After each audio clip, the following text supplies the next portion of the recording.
The ridge did not look dramatic on a winter map. It was a rise of frozen earth and tree line in eastern Belgium, a shallow crest overlooking road networks that funneled west toward the Meuse River. In December 1944, that modest elevation hardened into a wall. On December 16th, Germany launched an offensive across the Ardennes with roughly 200,000 troops and nearly 2,000 tanks and assault guns. The objective was precise: fracture American lines, seize fuel depots measured in thousands of tons, and reach Antwerp before Allied command could recalibrate. Speed mattered because German armored columns burned fuel at rates measured in hundreds of gallons per vehicle per day. Without captured reserves, engines would stall. The northern shoulder of that offensive struck near Elsenborn Ridge, defended primarily by elements of the United States 1st Infantry Division and the 9th Infantry Division. Together, they fielded tens of thousands of soldiers, supported by artillery battalions equipped with 105mm and 155mm guns firing shells weighing 15 to 90 pounds. Ammunition stocks were counted in thousands of rounds, stacked in snow-lined gun pits. German formations attacking in this sector included armored units equipped with Panther and Tiger tanks. A Panther weighed roughly 45 tons and mounted a 75mm high-velocity gun, capable of penetrating several inches of armor at extended range. Tigers carried 88mm guns, firing shells weighing over 20 pounds and frontal armor measured in inches thick enough to deflect many direct hits. When the offensive began, artillery fire fractured forward American positions. Shells burst across snow-covered fields. Infantry advanced under cover of smoke. Yet the terrain near the ridge favored defense. Narrow roads forced German columns into predictable avenues of approach. Mines were emplaced. Anti-tank guns were sighted to intersect road bends. Inside an American foxhole on the ridge, a soldier felt the ground tremble as artillery rounds detonated nearby. Breath hung in the air in white vapor. Machine guns chattered from tree lines. Artillery batteries behind the ridge fired in coordinated missions measured in dozens of guns per target. Forward observers transmitted grid coordinates as quickly as gloved fingers could manage. German assaults collided repeatedly with entrenched positions. Casualty rates in some attacking battalions rose beyond 30% within days. Tanks struck mines and blocked roads. Recovery vehicles struggled under shellfire. The ridge did not break. It absorbed impact and returned fire. When I examined artillery expenditure logs from American units positioned near Elsenborn, I found days where individual battalions fired over 1,000 rounds in a single 24-hour period. That volume required resupply trucks hauling shells weighing tens of pounds each across icy roads under threat of air and ground attack. Fire discipline and communication held under pressure. The broader offensive depended on rapid penetration along multiple axes. In the south near Bastogne, other German columns advanced farther before stalling. In the north, the failure to seize Elsenborn Ridge constrained maneuver space. German armored units could not bypass the position without exposing flanks. The northern corridor toward the Meuse narrowed. Weather initially grounded Allied aircraft, limiting air interdiction. Once skies cleared, fighter bombers struck fuel convoys and armored columns. Trucks carrying thousands of gallons of gasoline burned along roads leading toward the ridge. Fuel shortages began to erode German tempo. On the ridge itself, infantry units rotated through defensive sectors. Frostbite casualties mounted alongside combat wounds. Some companies saw effective strength reduced by more than 20%, yet cohesion persisted. Artillery coordination remained intact. German assaults continued through December and into January, but breakthroughs failed to materialize. The stand at Elsenborn did not produce dramatic encirclements or city sieges. It produced denial. It denied German forces the road network necessary for rapid exploitation in the northern sector. It forced diversion of resources and contributed to the overall stalling of the offensive. For those who fought there, the ridge was not an abstract hinge of strategy. It was frozen ground beneath boots, the recoil of rifles against shoulders, the metallic scent of spent shell casings. It was nights spent listening for engine noise beyond tree lines and days marked by artillery concussion.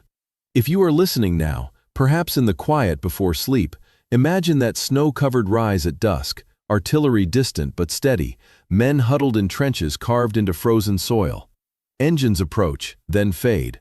The ridge remains. Let that stillness settle over you. This is the entire history of the Elsenborn Ridge stand, where the Bulge was stopped. Chapter 1. The carbon copy that predicted everything. There is a mimeographed document sitting in a cardboard archive box at the National Archives in College Park, Maryland. It is filed under the records of the 1st United States Army, G2 section, and it bears the heading, Estimate Number 37. The paper is standard wartime stock, thin, slightly yellowed, the kind that smudges if you press too hard. Each copy in the original distribution was hand-numbered in blue grease pencil by a headquarters clerk whose name nobody recorded.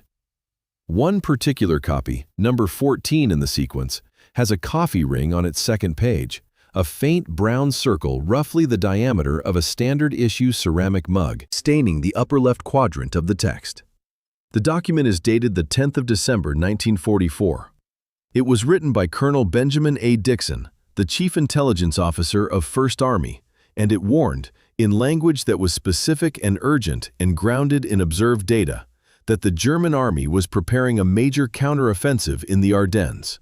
It named units, it described rail movements, it assessed timing. And the institution it was written to serve received it, noted it, filed it, and chose, with the quiet bureaucratic precision that large organizations bring to the act of ignoring inconvenient information, to do almost nothing about it. Dixon was not a man given to hysteria. He was a career intelligence officer, methodical by temperament, trained to weigh evidence rather than amplify anxiety. His job, as G2 of the most powerful American field army in Europe, was to tell the commanding general what the enemy was doing, what the enemy was capable of doing, and what the enemy was likely to do next. In early December of 1944, what the enemy was doing was moving.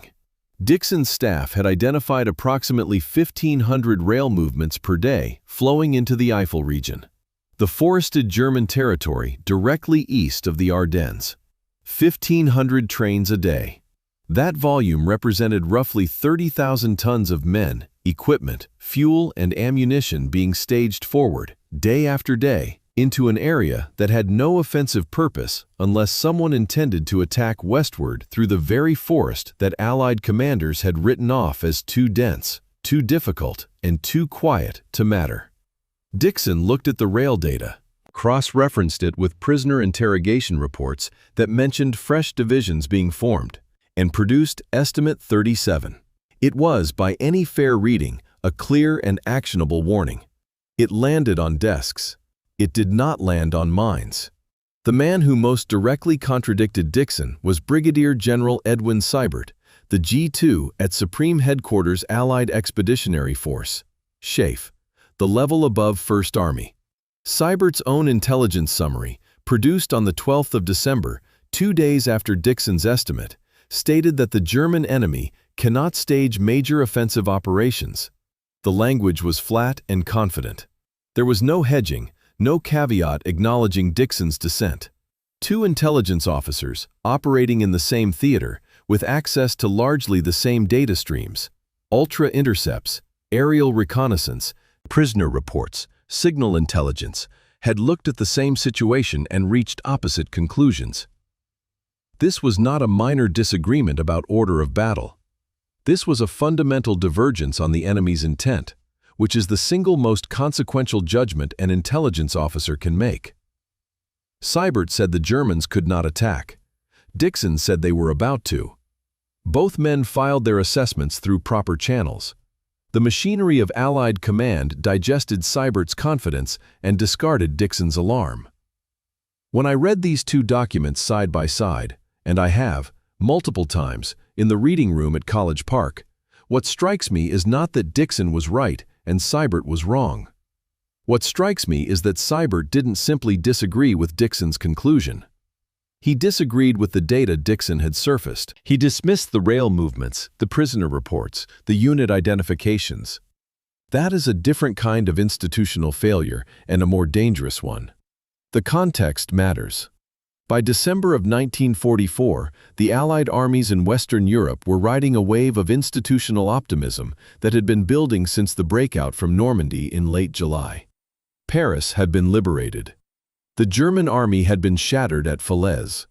The great sweep across France and into Belgium had covered hundreds of miles in weeks.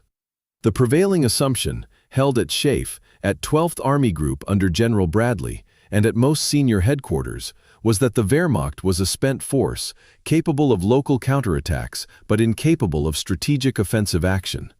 This assumption was not irrational. It was supported by considerable evidence. German casualties since June had been catastrophic. German fuel production was collapsing under Allied bombing, and the Luftwaffe had largely ceased to contest the skies. The problem was that, supported by considerable evidence, is not the same as true. The German military, under the direct and obsessive supervision of Adolf Hitler himself, was undertaking a massive, secret reconstitution of forces behind the Eifel, camouflaged by strict movement discipline, radio silence, and the chronic poor weather that had grounded Allied reconnaissance aircraft for most of early December. In the first 2 weeks of that month, there were only 3 days with clear enough skies for effective photo reconnaissance over the Eifel. 3 days. The intelligence system was not merely biased toward optimism, it was partially blinded by cloud cover. And then Dixon went to Paris. On the 14th of December, 2 days before the German offensive began, the man who had predicted the attack departed on scheduled leave. This detail is sometimes cited as evidence that even Dixon didn't fully believe his own estimate, that if he had truly expected an imminent attack, he wouldn't have left. I don't find that argument convincing. Dixon had filed his estimate through channels. He had done what his position required. The decision to act on it or not belonged to his commanding general and to higher headquarters. His going on leave was not an abdication. It was the behavior of a staff officer who had delivered his assessment and understood that he could not force the institution to listen. The institution's failure was not in producing a warning. The warning existed, in triplicate, with coffee stains. The failure was in the way large military bureaucracies processed dissent, not by suppressing it, necessarily, but by filing it alongside the consensus, and then weighting the consensus, because the consensus is what the senior leadership wants to hear. This dynamic is not unique to 1944. It is a permanent feature of hierarchical organizations, and it recurs with depressing regularity in the intelligence failures of subsequent decades, from the Bay of Pigs to the weapons of mass destruction assessments that preceded the Iraq War. The post-September 11th intelligence community's practice of requiring dissenting threat estimates to be published alongside consensus views, a reform known as competitive analysis, exists because of exactly this kind of failure. Dixon's estimate was the dissent. It was noted. It was not competitive. While Dixon was in Paris and Seibert's confidence circulated at Schaeff, the sector of the Western Front that would soon become the epicenter of the last German offensive was classified as a rest area. The Ardennes, a 100-mile stretch of dense forest, rolling hills, and small Belgian farming villages running from Monschau in the north to Echternach in the south, was held by a thin screen of American divisions, some battered from recent fighting, others fresh and untested. The 5th Corps sector, which included the terrain that would become Elsenborn Ridge, was held by the 99th Infantry Division, a unit so new to combat that its soldiers had earned the nickname the Battle Babies. The 99th's front extended for 19 miles through the Krinkelter Wald and along the approaches to the Elsenborn Plateau. Standard American doctrine recommended that a division defend 5 to 8 miles of front. The 99th was stretched across more than twice that, a density so thin that platoons were separated by hundreds of yards of unoccupied forest. This was not considered a problem because the Ardennes was quiet. The ghost front, soldiers called it. A place where nothing happened, where battered divisions came to rest and green divisions came to acclimate. The assumption of quiet was so deeply embedded in the operational planning that the 5th Corps had scheduled an offensive operation, an attack on the Rohr River dams, to begin from the 99th sector in mid-December. The sector was simultaneously a rest area and the launching point for attack. It was not configured for defense. But there was one man in the chain of command who hedged. Major General Leonard T. Giraud, commanding the 5th Corps from his headquarters at Eupen, Belgium, did not dismiss Dixon's warning entirely. Giraud was a careful officer, methodical, unglamorous, the kind of general who reads logistics reports before breakfast and checks defensive overlays before dinner.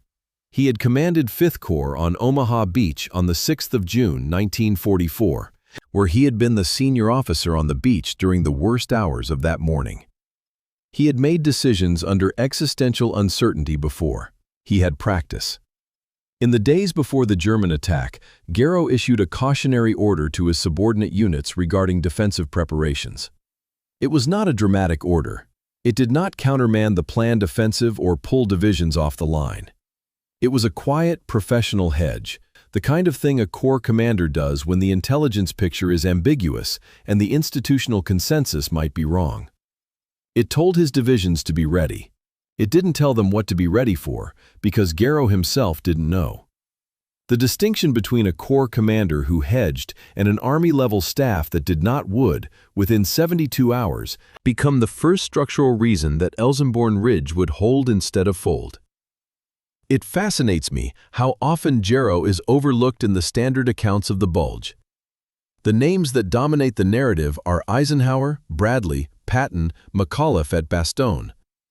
Giraud, a quiet Virginian who made the right call before it was obvious, who acted on incomplete information with disciplined judgment rather than dramatic flair, barely registers in the popular memory. Part of this is the nature of what he did. He prepared for a defense that he hoped wouldn't be necessary. Preparation doesn't make for compelling cinema. But when I trace the chain of causation that led to the Elsenborn Ridge holding against the full weight of the 6th Panzer Army, the chain doesn't start with the riflemen in their foxholes on the 16th of December. It starts with a corps commander in Eupen, reading an intelligence estimate that the rest of the institution was ignoring, and deciding, quietly, without fanfare, without a dramatic confrontation with higher headquarters, to take it seriously enough to hedge. That hedge wasn't enough on its own. It was necessary. And necessity, in war, is usually invisible until it becomes the difference between collapse and survival. The machinery of the German attack was, by mid-December, already in motion. Behind the Eifel, 3 German armies, the 6th Panzer Army in the north, the 5th Panzer Army in the center, and the 7th Army in the south, were assembling under conditions of extreme operational security. Troops moved only at night. Radio communication was forbidden. Units were kept in assembly areas under forest cover during daylight. The operation was codenamed Wacht am Rhein, Watch on the Rhine, a deliberately defensive-sounding name chosen to deceive Allied signal intelligence into interpreting any intercepted references as evidence of German defensive preparations rather than offensive intent. The force assembled was enormous by late 1944 standards, approximately 200,000 men, roughly 600 tanks and assault guns, nearly 2,000 artillery pieces, and enough ammunition and fuel for, the German staff hoped, 10 days of operations. The 6th Panzer Army, commanded by SS Oberstgruppenführer Sepp Dietrich, was the strongest of the three and was assigned the main effort: break through the Ardennes, cross the Meuse River, and drive northwest to capture the port of Antwerp, thereby splitting the British and American armies and forcing a negotiated settlement. The axis of the 6th Panzer Army's attack ran directly through the sector held by the 99th Infantry Division, directly through the approaches to Elsenborn Ridge. The quiet sector was about to become the loudest place on the Western Front. The 15th of December, 1944, was a Sunday. In the foxholes and log-covered dugouts of the 99th Division, scattered through the frozen Krinkelter Wald, soldiers wrote letters, cleaned weapons, and tried to stay warm. Some had received Christmas packages from home. The temperature hovered near freezing. A thin layer of snow covered the forest floor. The forward observation posts reported nothing unusual. Some distant motor noises, perhaps, the kind of ambient sound that a forest near a front line always produces. The War Diary of the 393rd Infantry Regiment, one of the 99th's 3 infantry regiments, records the day's activity in a few terse lines. Routine patrols. No significant enemy contact. Weather overcast. In Eupen, Giro reviewed the day's intelligence summaries. In Paris, Dixon was on leave. In Spa, the 1st Army headquarters continued to plan the Roer Dam offensive. And behind the Eifel, in assembly areas screened by forest and darkness, the soldiers of the 277th Volksgrenadier Division, 40% of them former Luftwaffe ground crew and naval personnel with less than 8 weeks of infantry training, checked their weapons, ate a cold meal, and waited for the order that would send them into the forest before dawn. The carbon copy with the coffee ring sat in its file. Its warning had been processed by the system and converted, through the alchemy of institutional consensus, into nothing. In less than 12 hours, the system's error would become evident to everyone. The file would remain, the coffee stain would remain, and approximately 30,000 tons of German war material, staged forward through those 1,500 daily rail movements that Dixon had counted and Seibert had dismissed, would announce its presence with the sound of 1,000 guns firing into the dark. Chapter 2. The Terrain. The Germans needed and the Americans already had. There is a map, sheet number 4403, Butgenbach, published by the Belgian Institut Géographique Militaire in 1935, that shows the Elsenborn Plateau in the precise, indifferent detail that only a topographic survey can provide. The contour lines are drawn at 5-meter intervals, and they describe a landscape of gentle undulation, a broad, treeless plateau sitting at roughly 600 meters elevation, perhaps 20 meters higher than its surroundings at its crest, sloping gradually westward toward the Belgian interior and falling more steeply eastward into the forested valleys of the Krinkelter Wald and the Losheim Gap. Someone, an American staff officer, almost certainly from the 2nd Infantry Division's operations section, working with red crayon under whatever light was available in a Belgian farmhouse in December of 1944, drew 3 arcs on this map. The arcs radiate eastward from positions near the Elsenborn military camp, each one marking the outer limit of observed artillery fire from a specific set of gun positions. The arcs overlap. Together, they describe a zone of converging fire that covers every square meter of the eastern approaches to the ridge. There is no dead ground within them. No fold in the terrain deep enough to shelter a man, let alone a tank, from the observation of someone standing on the crest with binoculars and a field telephone. That staff officer's name is not recorded anywhere in the archives. The red crayon arcs he drew describe the geometry of what would become the most effective artillery kill zone on the Western Front. It is difficult to overstate how much the physical characteristics of this ground mattered, and how poorly most accounts convey them. The popular image of a ridge suggests something dramatic, a steep escarpment, a cliff face, a wall of rock. Elsenborn Ridge is nothing like that. It is, in person, almost disappointing. A broad, wind-scoured plateau of farmland and heath, gently rolling, with sightlines that extend for kilometers in every direction. The word ridge is technically accurate, because the ground does rise relative to its surroundings, but the gradient is mild enough that you could drive a tractor across it without difficulty. What makes it formidable is not elevation in the absolute sense, but relative elevation combined with openness. The approaches from the east, the direction from which any German attack would come, rise through several kilometers of dense forest, the Krinkelter Wald, before breaking out onto the open plateau. An attacking force moving westward would spend hours in the forest, confined to narrow trails and fire breaks, unable to deploy in formation or use armor effectively. And then, upon emerging from the tree line, that force would face 1,200 to 1,500 meters of open, treeless ground with no cover, rising gently toward a crest occupied by defenders who could see every movement and call artillery fire onto it within minutes. The terrain did not guarantee a defensive victory, but it made an offensive victory extraordinarily expensive. The Belgian military understood this ground well because they had chosen it deliberately. The Elsenborn Camp, Camp Elsenborn, formerly the Centre de Camp d'Elsenborn, had been a Belgian army training facility since the early 20th century. The Belgians selected the site precisely because its open, rolling terrain replicated the conditions of the Western Front, where Belgian forces expected to fight in the event of another European war.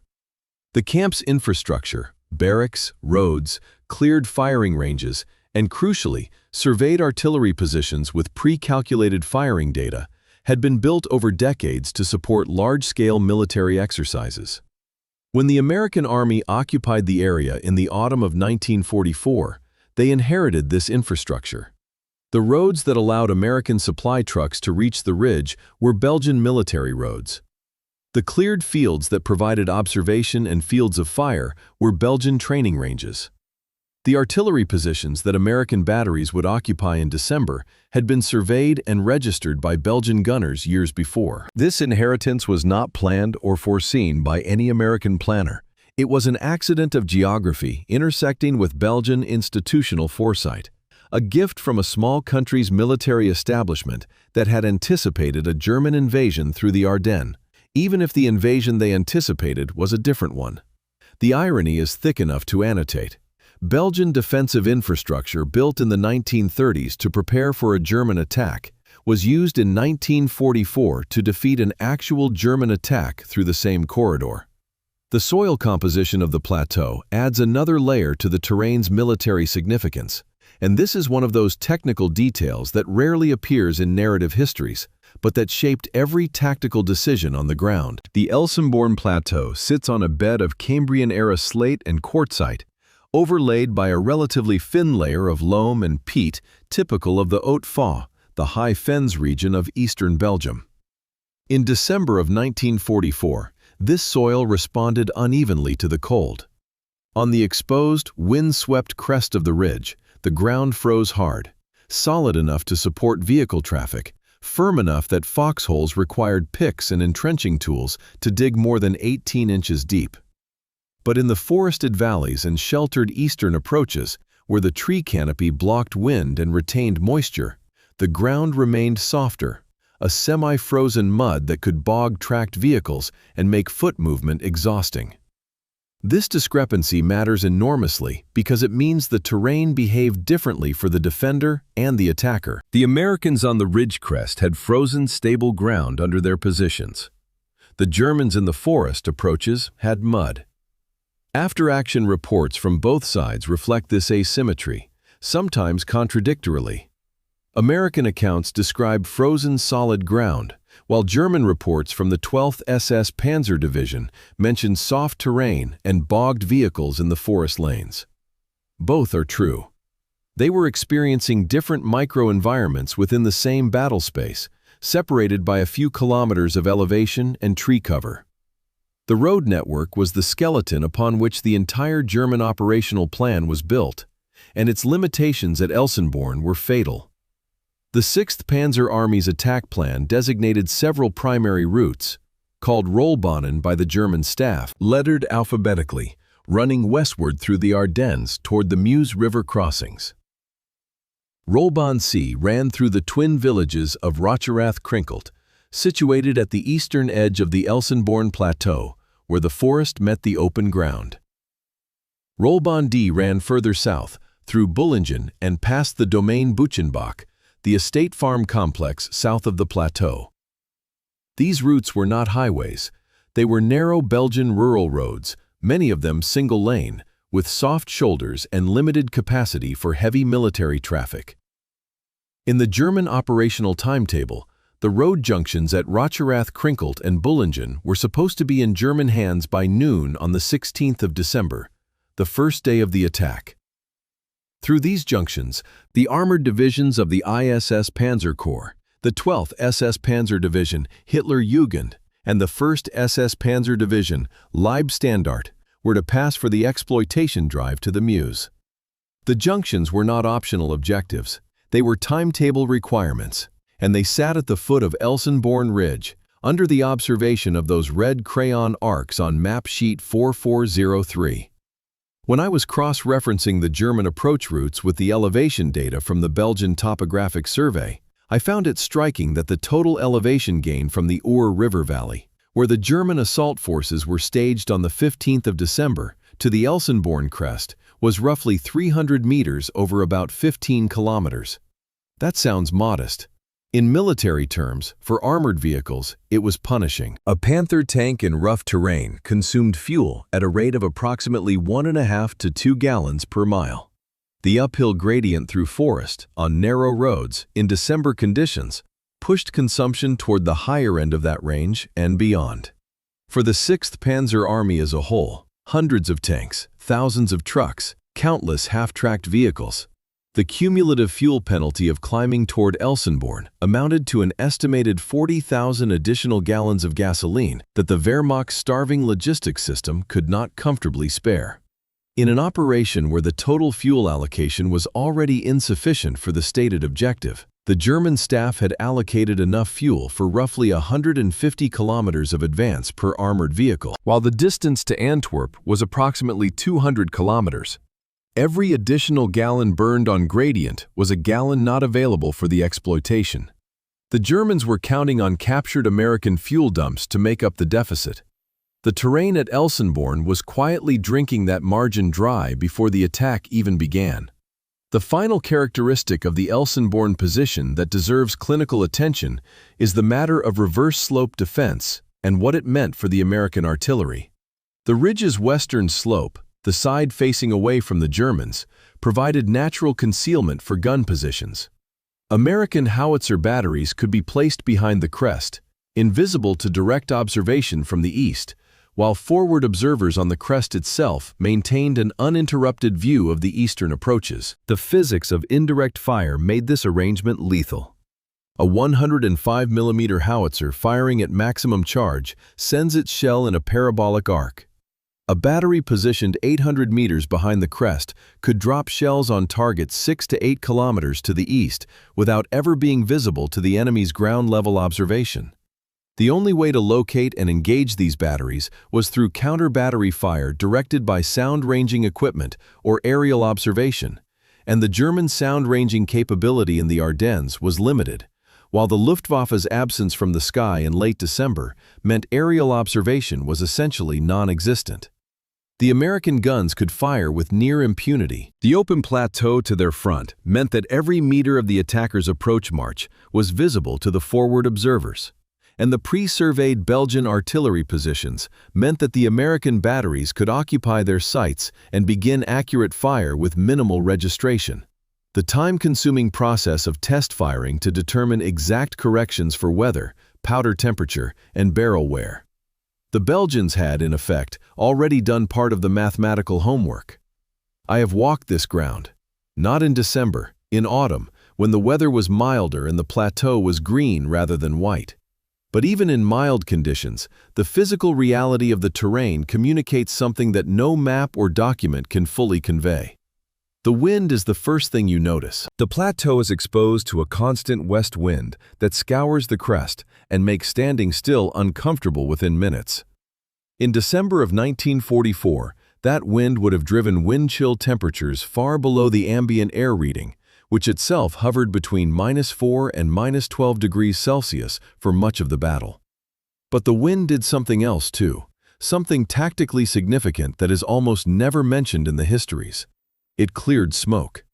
Artillery fire and burning vehicles produce dense smoke that, in still conditions, can obscure the battlefield and blind the observers upon whom the entire defensive fire plan depended. On Elsenborn Ridge, the wind dispersed smoke rapidly, within minutes, sometimes seconds. The Americans' view was never obscured for long. Every time the Germans reorganized for another assault, the smoke from the last one had already blown away, and the observers on the crest could see them forming up again in the open. The German operational planners knew the terrain was difficult. They were not fools, and they had access to the same Belgian and German topographic surveys that the Americans used. But the plan they were executing was not theirs. It was Hitler's. And Hitler's plan required the 6th Panzer Army to break through this sector in 24 hours, a timetable so aggressive that it left no room for the terrain to impose its will. The plan assumed that the American defenders would collapse under the shock of the initial assault, that the road junctions would fall quickly, and that the armored exploitation force would be rolling westward across the plateau by the afternoon of the first day. The plan assumed these things not because the evidence supported them, but because the alternative, that the terrain would hold the attackers long enough for the defenders to consolidate and the artillery to mass, was too dire to be included in an operational plan that could not, under the political conditions of the Third Reich in late 1944, acknowledge the possibility of failure. The terrain, of course, had no interest in the plan. It simply was what it was: open, windswept, gently elevated, perfectly observed, and lethal to anyone crossing it under fire. The map with the red crayon arcs now sits in an archive box, one document among thousands. The officer who drew those arcs, who understood at a glance that 3 overlapping fields of observed artillery fire turned a gentle Belgian plateau into a killing ground, left behind no name, no memoir, no oral history tape. He left 3 lines on a map. The lines said everything that needed to be said. Below them, east of the crest, was the ground where the 6th Panzer Army would come. Above them, behind the crest, was where the guns would wait. The space between was open, treeless, and visible. It was roughly 1,500 meters wide. It could be crossed on foot in about 15 minutes at a walking pace.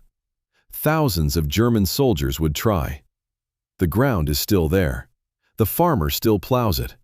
And the metal that the plowshare occasionally turns up, shell fragments, casing shards, the corroded remnants of weapons and equipment, is the ground's slow, continuing testimony to what happened in the space between those 3 red arcs in the winter of 1944.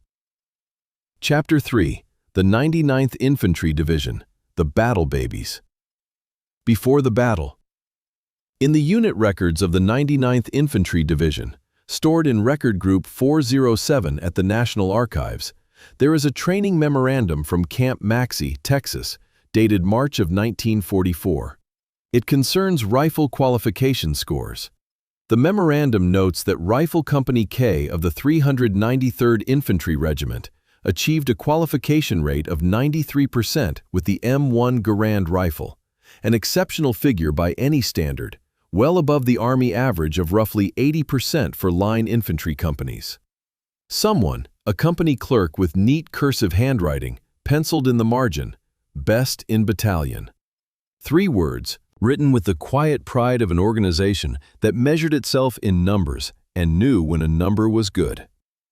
9 months after that memorandum was filed, the men of Company K were in foxholes in the Krinkelter Wald, in eastern Belgium, in the dark, firing those same M1 Garands at shapes they couldn't identify in a forest so dense that muzzle flashes were the primary means of locating the enemy. Their 93% qualification rate, earned on flat, well-lit ranges in the Texas heat, meant something. It just didn't mean what anyone had expected it to mean when the test was conducted. The 99th Infantry Division was activated on the 15th of November, 1942, at Camp Van Dorn, Mississippi, later moving to Camp Maxey near Paris, Texas, for the bulk of its training. It was a standard triangular infantry division of the wartime U.S. Army. 3 infantry regiments, the 393rd, the 394th, and the 395th, plus 4 artillery battalions, an engineer battalion, a medical battalion, a reconnaissance troop, and the usual assortment of support and service units. On paper, it looked like any other division. In practice, it was unusual in one critical respect. Its enlisted ranks contained a disproportionate number of former ASTP soldiers.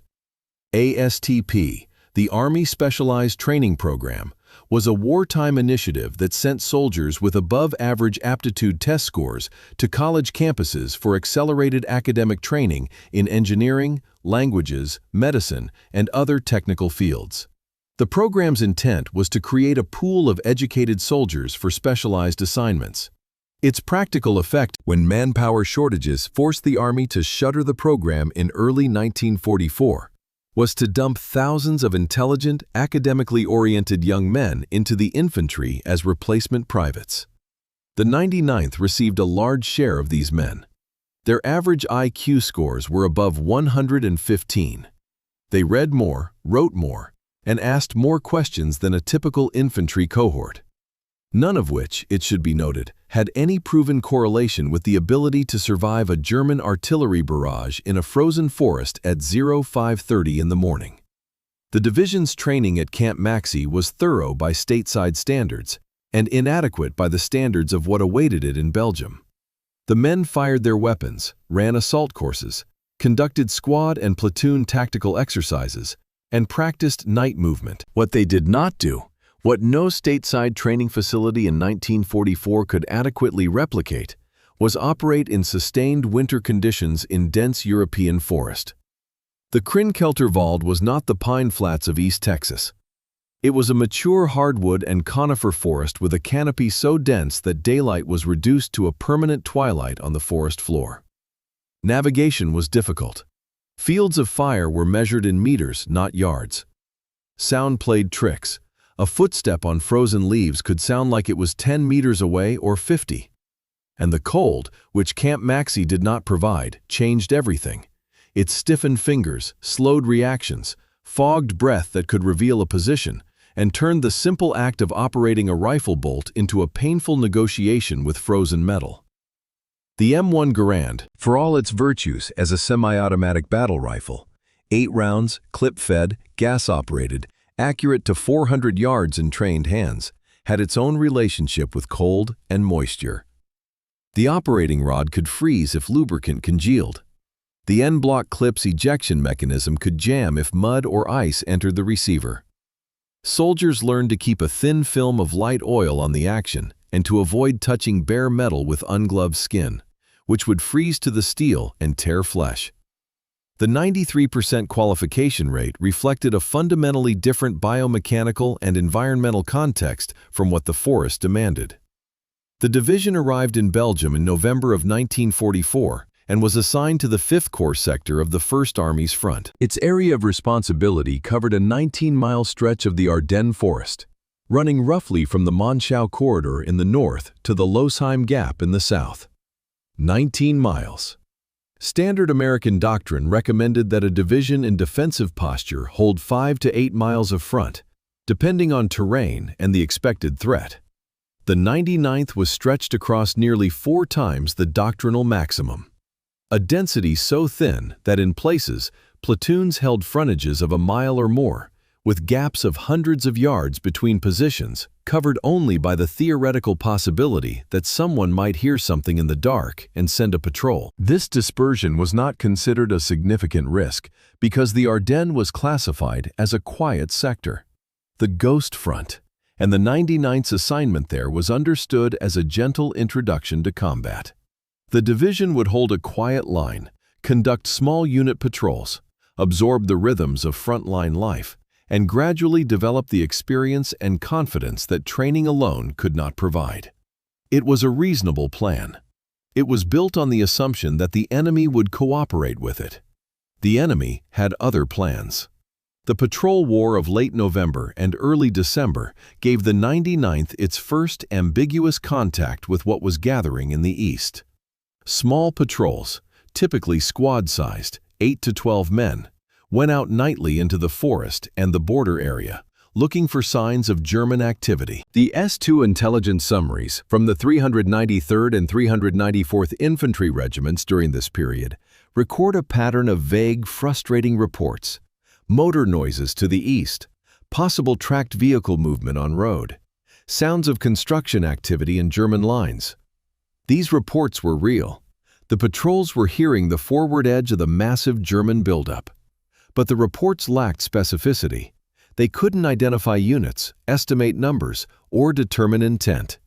They were noise in both the literal and informational sense, and the intelligence machinery at regiment, division, and corps level lacked the contextual framework to interpret noise as evidence of an army. The 99th Division's own after-action report, written after the battle, claims that aggressive patrolling detected the German buildup. This is true in a narrow sense. But the 5th Corps G2 periodic reports, which aggregated the intelligence from multiple divisions, show that the information flowing up from the 99th's patrols was considered vague and unactionable. The patrols found symptoms. The institution couldn't diagnose the disease. To me, the most telling detail about the 99th Division before the battle isn't the rifle scores or the ASTP men or the thin frontage. It's a diary entry. In the collection held by the 99th Infantry Division Association, there are dozens of personal diaries and letters from soldiers who served on the Ghost Front in December of 1944. One soldier, a private in the 394th Infantry, recorded on the 14th of December, 2 days before the German attack, that he had received a Christmas package from his mother. He noted the contents. Among them were socks, wool socks. He wrote about them with the kind of specific, material gratitude that only a man who has been wearing the same wet socks for a week can feel. That entry, its domesticity, its ordinariness, its complete unawareness of what was about to happen, is, to me, the most honest document of the Ghost Front. Not the intelligence estimates, not the operations orders, not the after-action reports written with the wisdom of hindsight. A private writing about socks. That is what December 14th looked like from a foxhole in the Krinkelter Wald. The war was something happening elsewhere, to other people. The immediate reality was wool socks and cold feet and a letter from home. The ASTP factor deserves separate consideration, not because these men were inherently better soldiers. That framing is reductive and unsupported, but because they left better evidence. The historian's dirty secret is that a unit's place in the historical record is partly a function of its literacy rate. Units with educated, articulate soldiers produce more letters, more diaries, more detailed post-war memoirs, and more responsive Veterans Association archives than units whose soldiers left fewer written traces.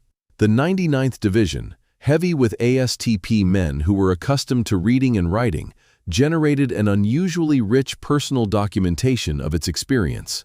The 99th Infantry Division Association's archive, built over decades by veterans who met at reunions, recorded oral histories, and donated personal papers, is one of the most complete records of a single division's combat experience in the European theater. This archival richness is itself an artifact of the ASTP program's demographic impact on the unit. The men who were sent from college classrooms to infantry foxholes brought with them a habit of documentation that survived the experience and produced a historical resource that less literate units could not match.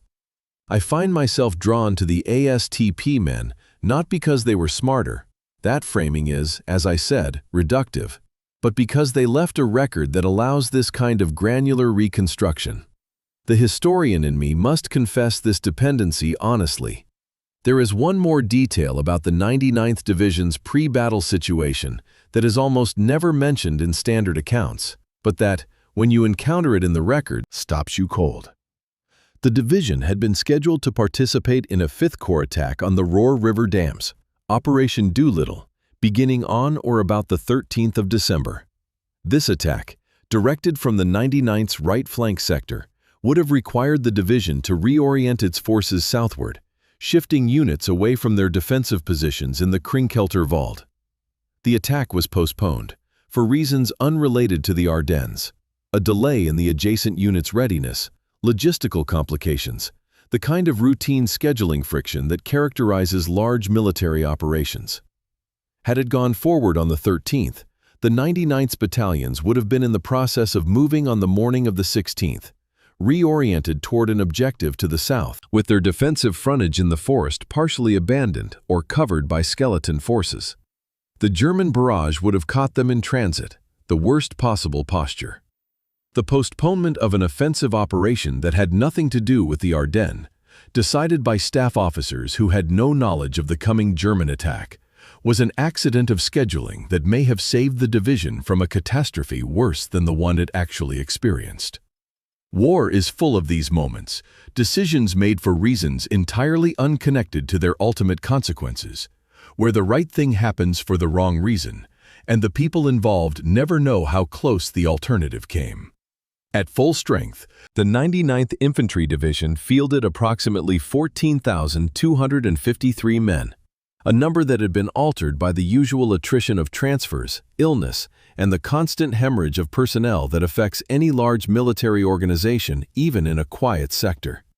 By the 15th of December, each of its 9 infantry battalions fielded roughly 805 men, adequate on paper for a defensive mission, but thin to absurdity across 19 miles of forest front. The effective density was approximately 42 riflemen per mile of front line. For context, the German attack, when it came, would bring approximately 200 to 300 infantry per mile against them in the initial assault sectors, backed by artillery, armored vehicles, and the accumulated desperation of a regime that understood this was its last offensive capability. The 99th's 42 riflemen per mile were not a defensive force. They were a tripwire. The question was not whether the wire would be broken. It would be, but whether it would slow the attackers enough for the heavier forces behind it to consolidate. Everything depended on those first hours. Everything depended on whether green soldiers, alone in the dark, with their communications cut and their chain of command fractured, would choose to fight rather than run. The 15th of December was quiet. The diary entries from that evening record nothing unusual. The men ate, slept in shifts, stared into the dark forest from their foxholes, and waited for something they did not expect. In the German assembly areas east of the Our River, the 277th Volksgrenadier Division, the unit that would hit the 99th front, was conducting final preparations. Its soldiers, 40% of them former Luftwaffe and Kriegsmarine personnel with less than 8 weeks of infantry training, were being briefed on their attack routes. They were told the Americans opposite them were a green division on a quiet front. This was accurate. They were told the American line would break quickly. This was not tested. The two forces, one stretched thin and unsuspecting, the other concentrated and certain of surprise, faced each other across a few kilometers of frozen forest. Between them lay the Krinkelter Wald, its canopy black against a gray December sky. The forest would be the intermediary, the space where surprise would be converted into chaos, and chaos would be converted into either breakthrough or delay. The socks in the Christmas package, the neat cursive in the training memo, the 93% qualification rate. These were the materials the morning of the 16th of December would work with. They would not be enough. They would have to be. Chapter 4. The 6th Panzer Army's Plan. Sepp Dietrich's Problem. In the Bundesarchiv Militärarchiv in Freiburg, Germany, among the surviving records of the 277th Volksgrenadier Division, there is an attack order for Operation Wacht am Rhein. The document includes a hand-drawn overlay on tracing paper, the kind of fragile, translucent sheet that staff officers in every army use to sketch unit boundaries, phase lines, and axes of advance atop printed topographic maps. This overlay is drawn in colored pencil, red, blue, and green, one color for each of the division's 3 regimental assault sectors. The lines are precise, the work of a trained staff officer with a steady hand and a ruler. At the top of the overlay, in ink, someone has written, Angriffsbeginn 05:30. Attack begins at 05:30. Below this, in a different hand, in lighter pencil, as if added later, perhaps during a final briefing, perhaps as an afterthought, someone has written 2 words, by Nebel, in fog. That penciled addendum is, in its way, more revealing than the entire operational order it annotates. It tells you that the plan required atmospheric conditions it could not control. It tells you that someone on that staff, perhaps the overlay's draftsman, perhaps the regimental commander who received it, understood that the carefully colored lines on the tracing paper were contingent on the weather cooperating. It tells you the plan was fragile, and fragile plans, in war, tend to shatter. The operational plan for Wacht am Rhein was Hitler's personal creation, imposed on a military staff that, by the late autumn of 1944, had learned that arguing with him about strategic objectives was futile and potentially fatal. The idea itself was not militarily absurd in its broadest conception. launch a surprise counter-offensive through the weakly held Ardennes, split the British and American armies, seize the critical supply port of Antwerp, and force the Western Allies to negotiate. The concept had a historical echo, the 1940 breakthrough through the same Ardennes that had knocked France out of the war.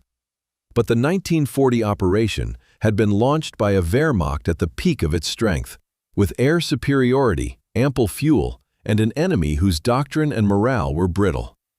The 1944 operation would be launched by a Wehrmacht that was hemorrhaging men, machines, and fuel on 3 fronts simultaneously, with no air superiority, limited fuel reserves, and an enemy whose logistics and firepower had only grown more formidable with each month.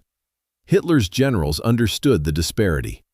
Generaloberst Alfred Jodl, the chief of the OKW operations staff, and Generalfeldmarschall Gerd von Rundstedt, the nominal commander-in-chief in the West, both advocated for a small solution, a limited offensive aimed at encircling American forces in the Aachen salient, rather than driving all the way to Antwerp.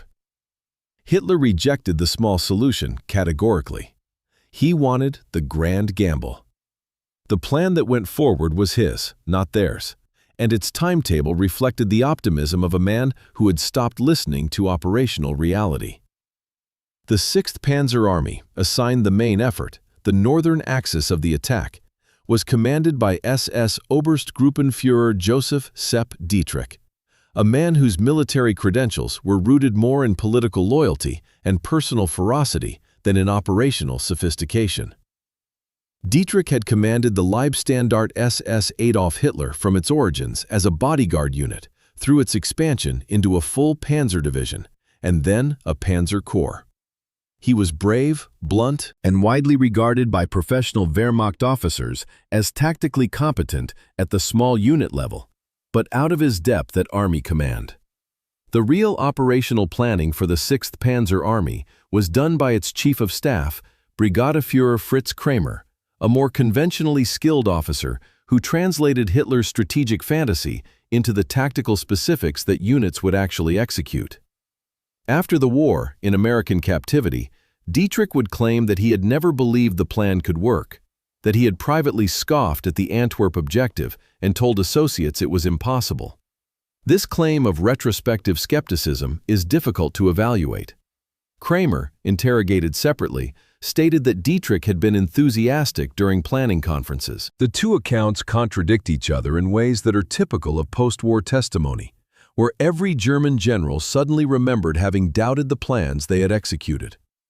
I assess that Dietrich's post-war skepticism was largely retrofitted, a man constructing a more flattering narrative after the fact, but that a kernel of genuine doubt probably existed, because the plan's impossibility was visible to anyone who could read a fuel consumption table.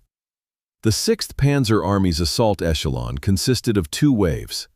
The first wave comprised 3 Volksgrenadier divisions, the 277th, the 12th, and the 3rd Parachute, whose job was to break through the American front line on foot, through the forest, in the dark. The second wave comprised the ISS Panzer Corps, containing 2 of the most powerful armored formations remaining to the German military, the 12th SS Panzer Division, Hitlerjugend, and the 1st SS Panzer Division, Leibstandart Adolf Hitler. The plan called for the Volksgrenadiers to breach the American line during the first hours of the 16th of December, whereupon the panzer divisions would pass through the breach and drive westward on designated routes, the Rollbahnen, at maximum speed toward the Meuse crossings. The ISS Panzer Corps was supposed to be through the breach and rolling west by noon on the first day. It was supposed to reach the Meuse by the 4th day. Every element of this timetable depended on a single, unexamined assumption, that the American front line would break quickly, cleanly, and completely. There was no contingency for a defense that held. There was no phase line for consolidation if the Volksgrenadiers stalled. The plan assumed success because it was written in a system that did not permit the assumption of failure. This is not a rhetorical observation, it is a structural one. In the military planning culture of the Third Reich in late 1944, presenting a plan that included failure contingencies was tantamount to expressing doubt in the Führer's will. Staff officers who expressed such doubt were relieved, transferred, or worse. The plan was optimistic, not because the staff was incompetent, but because the institution required optimism as a condition of employment. The 277th Volksgrenadier Division, the formation that would strike the 99th Infantry Division's sector directly, deserves close attention because its composition reveals the desperation underlying the offensive's order of battle.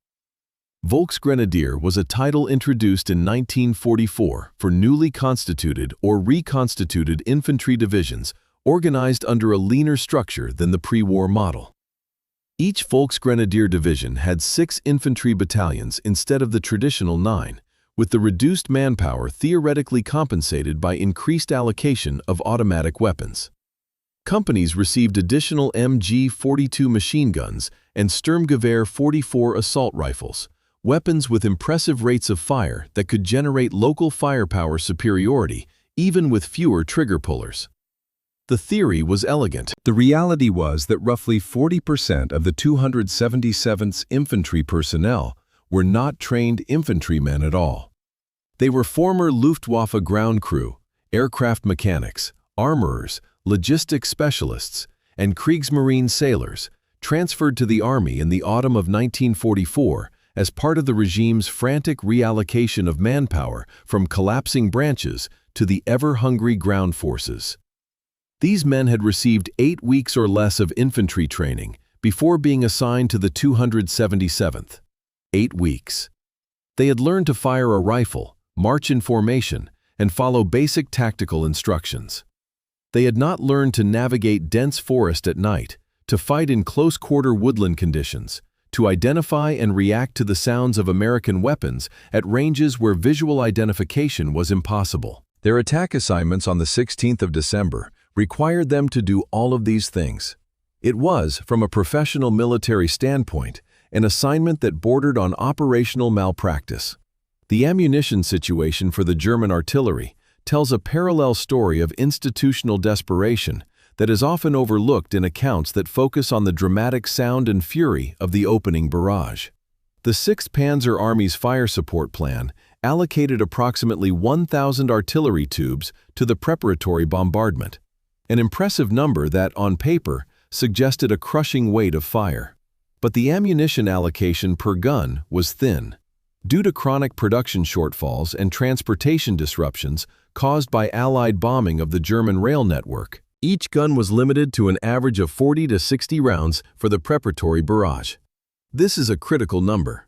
On the Eastern Front, German offensive operations that achieved breakthrough routinely employed preparatory fires of several hundred rounds per gun, sustained over hours, to methodically destroy defensive positions. 40 to 60 rounds per gun produced a barrage that would last 20 to 30 minutes, enough to terrify inexperienced defenders and disrupt communications, but not enough to systematically destroy fortified positions, neutralize artillery batteries, or create the sustained suppression necessary for infantry to cross open ground without opposition. The barrage would be loud. It would not be deep. And when it lifted, the defenders who had survived, in foxholes, in bunkers, in the basements of farmhouses, would be shaken but not destroyed. The difference between those two outcomes, shaken and destroyed, is the difference between a breach and a delay. The German ammunition allocation ensured that the barrage would produce the former, not the latter. When I read the 277th Volksgrenadier Division's attack order, which I have done in translation several times, what haunts me is not what the document says, but what it does not say. There is no contingency paragraph. There is no "what if" section. There is no discussion of what the division should do if the American line does not break by the designated time, if the road junctions are not secured, if the panzer divisions cannot pass through on schedule. The document flows with serene, uninterrupted confidence from assembly area to objective, as if the space between, the forced, the defenders, the weather, the fog, the mud, were a mere formality. I cannot read this document without thinking of the roughly 6,000 men of the 277th who would walk into the Krinkelter Wald before dawn on the 16th of December, following attack axes drawn in colored pencil on tracing paper, their success dependent on fog, on surprise, on the assumption that American defenders would collapse, and on an artillery preparation that was already, by the numbers, insufficient to guarantee it. Staff planning is, at its best, the reduction of uncertainty to manageable proportions. This plan did not reduce uncertainty, it wished it away. The specific assignment of Kampfgruppe Piper, the reinforced battle group of the Leibstandarte under Obersturmbannführer Joachim Piper, adds a final dimension to the 6th Panzer Army's dependence on the Elsenborn sector falling. Piper's force, which included a significant portion of the Leibstandarte's tanks and armored infantry, was assigned Rollbahn D, the southernmost of the 6th Panzer Army's designated routes. His route ran south of Elsenborn, through Lanzerath, Hansfeld, Bühlingen, and onward toward the Meuse. It was the route that would eventually produce the Malmedy massacre and Piper's dramatic, doomed advance to La Glaise. But Piper's route was not independent of the Elsenborn sector. The German plan assumed that all the Rollbahnen would be active simultaneously, that multiple armored columns moving westward on parallel routes would prevent the Americans from concentrating their response against any single column. If the northern routes through Rockerath-Krinkelter were blocked, if Elsenborn held, then Piper would be operating on a single, isolated axis with no parallel support, his northern flank exposed, his supply line a single road vulnerable to interdiction. Which is exactly what happened. Piper's eventual encirclement and defeat at La Glaise was not merely the result of his own overextension. It was a direct, traceable consequence of the Elsenborn shoulder holding firm and denying the German plan its intended breadth of advance. The ridge and the road were connected. The failure at the ridge doomed the road. The fuel arithmetic of the offensive deserves one more examination because it reveals, with cold mathematical clarity, the gap between the plan's ambition and the plan's resources. The 6th Panzer Army's total fuel allocation for Wacht am Rhein was approximately 4.68 million liters of gasoline.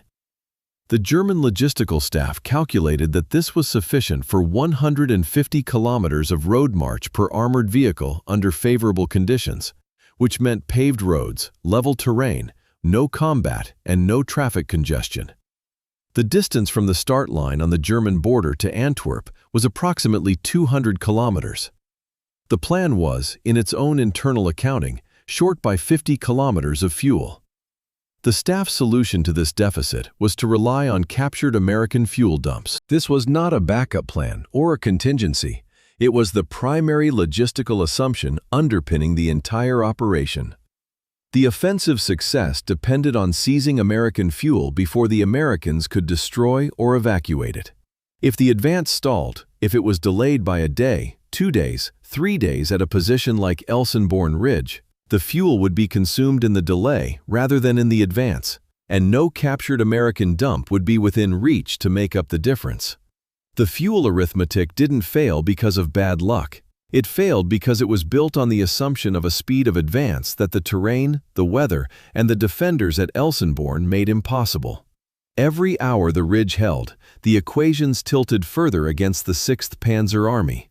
Every hour, the fuel gauges dropped toward the threshold below which the tanks could not reach the Meuse, let alone Antwerp. The ridge didn't defeat the 6th Panzer Army with bullets. It defeated the 6th Panzer Army with time.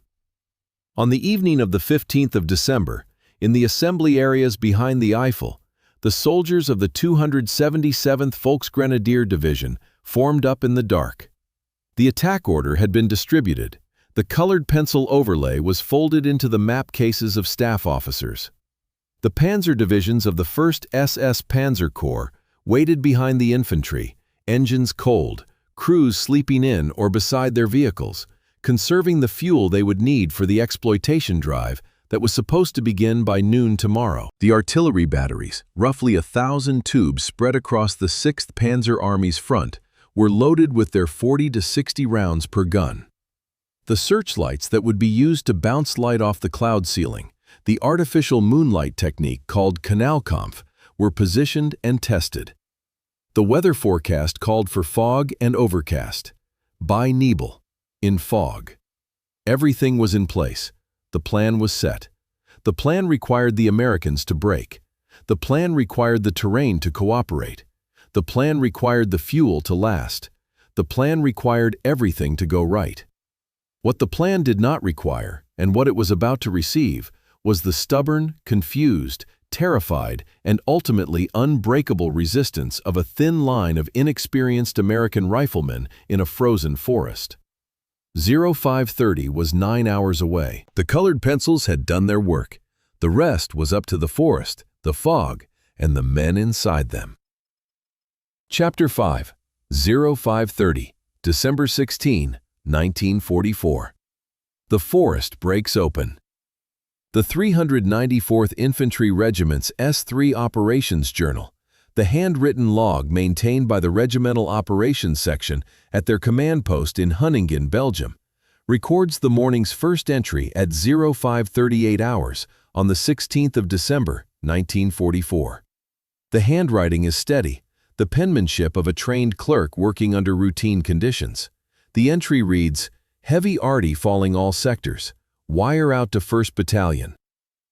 9 minutes later, at 0547, a second entry. "Wire out to 2nd Battalion. Wire out to 3rd Battalion. All wire out." The handwriting is the same clerk's, but something has changed that no digital reproduction can fully capture. You have to see the original page or a high-resolution scan to notice it. The pencil pressure has increased.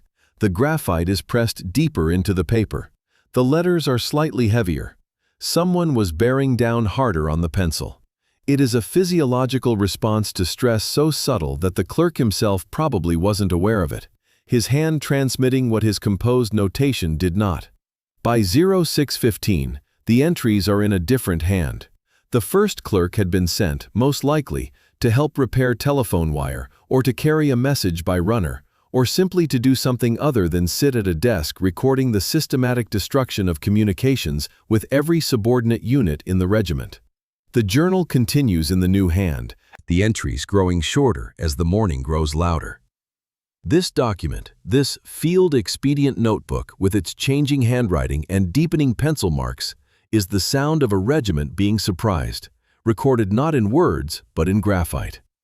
What struck the American line at 0530 was not a conventional artillery barrage in any organized doctrinal sense. It was a saturation event. Approximately 657 German artillery pieces, a figure reconstructed from 6th Panzer Army and subordinate unit fire plans, opened fire simultaneously across the 5th Corps sector. The shells came without warning, without the preliminary ranging shots that experienced soldiers used as their cue to take cover.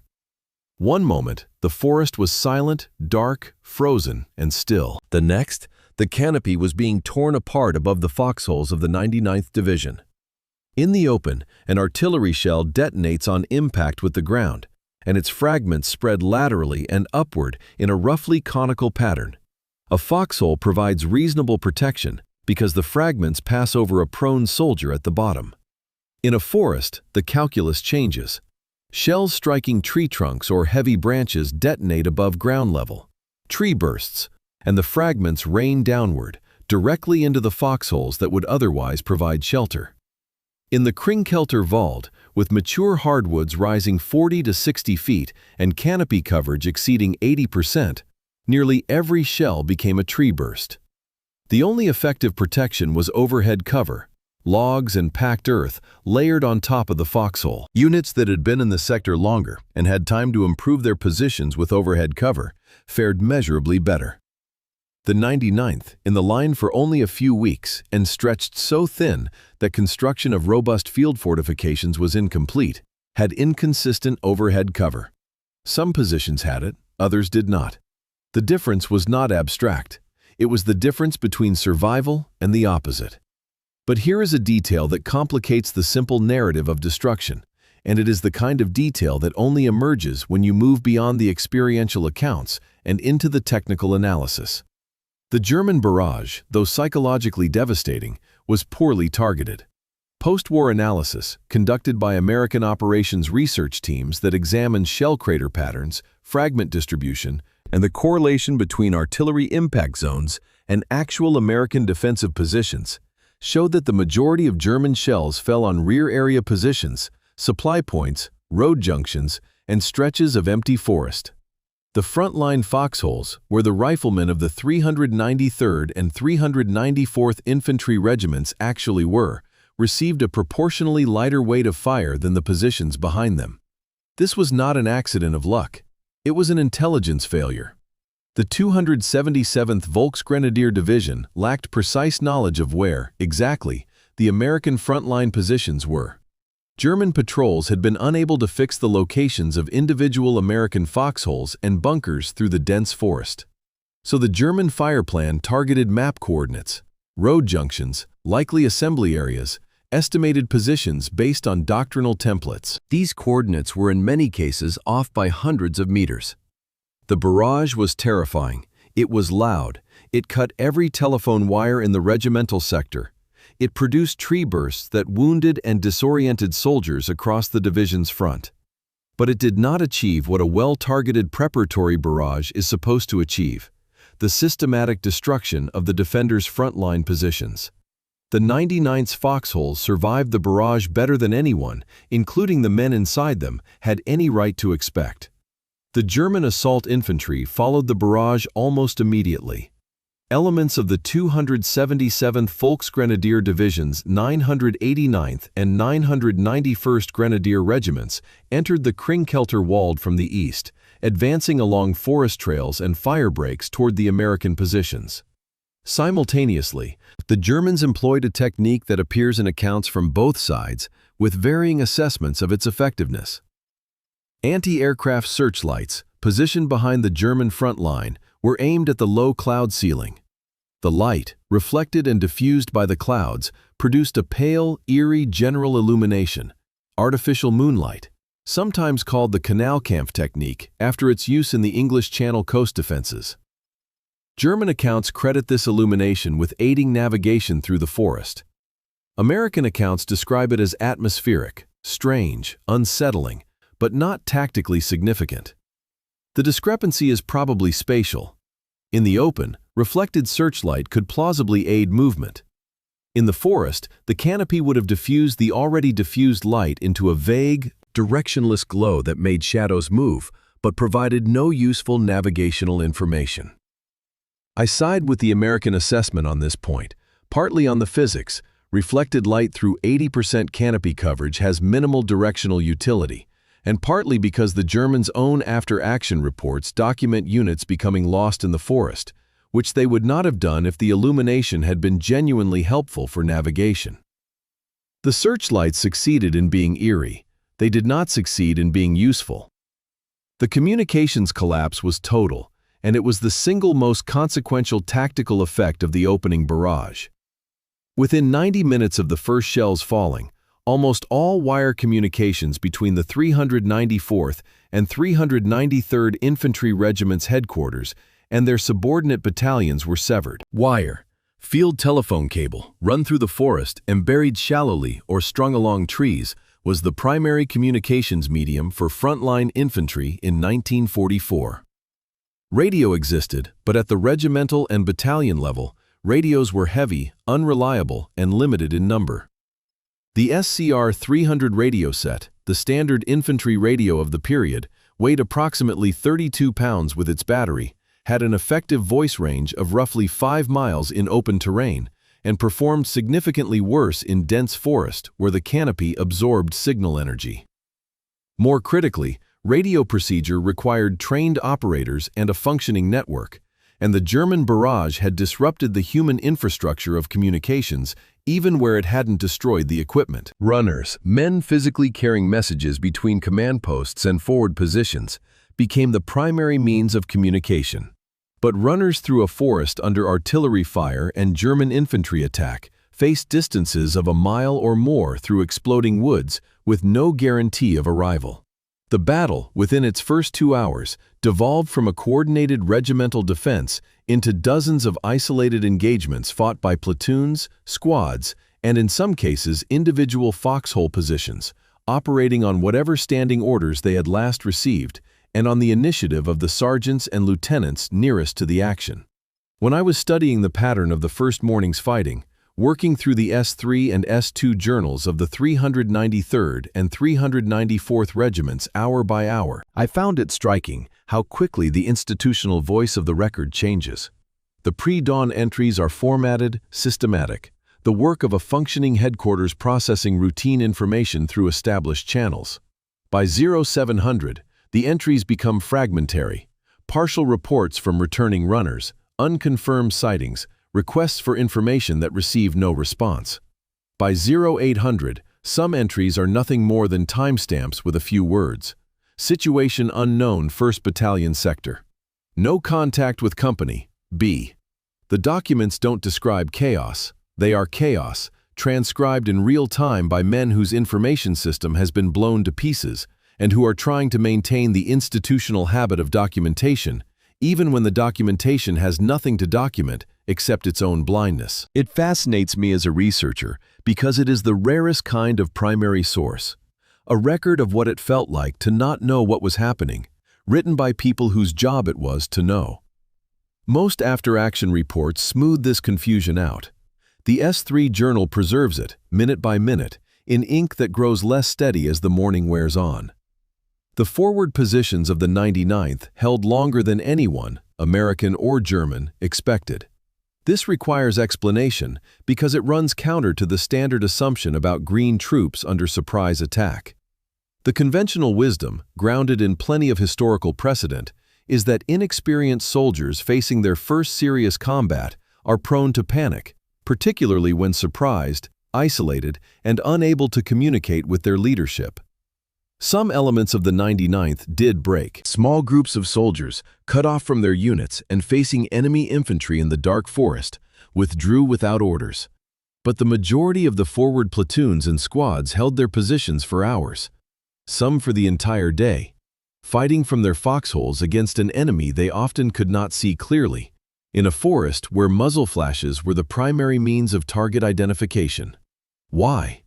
The answers are multiple and resist simple explanation.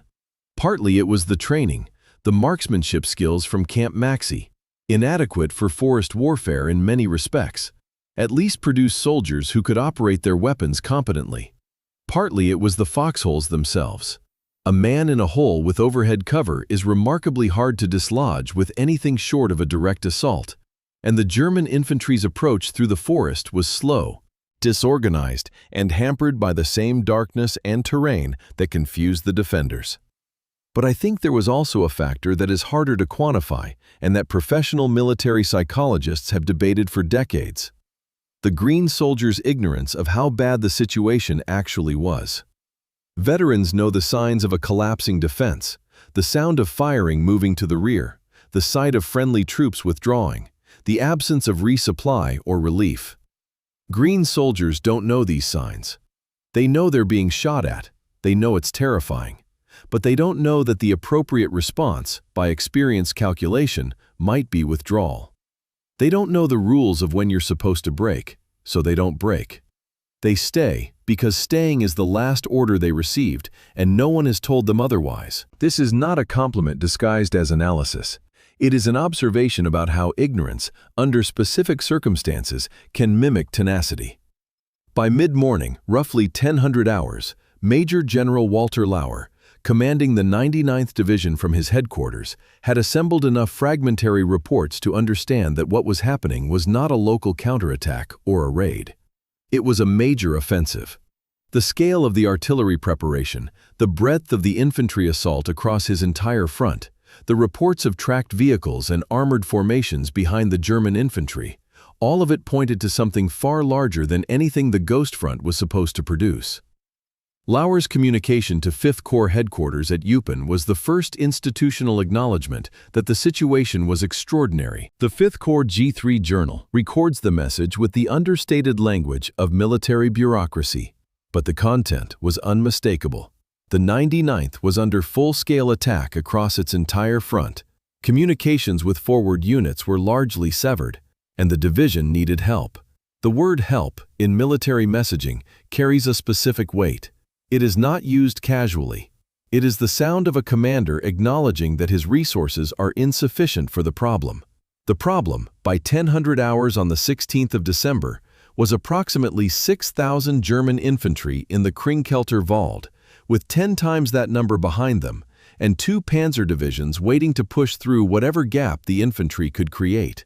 The German timetable, by mid-morning, was already failing. The ISS Panzer Corps, the Hitlerjugend, and the Leibstandard was supposed to be passing through the infantry breach and rolling westward on the Rollbahnen by noon. By noon, there was no breach. The Volksgrenadiers had penetrated the American outpost line in several places, had overrun a few isolated positions, and had pushed some American platoons back from their original foxholes. But they had not broken through the main line of resistance. The forest itself was part of the problem. Dense woods fragmented the German attack into a series of disconnected, company-level firefights where the attackers' numerical superiority was negated by the terrain's channeling effect. The Volksgrenadiers could not deploy in broad formations.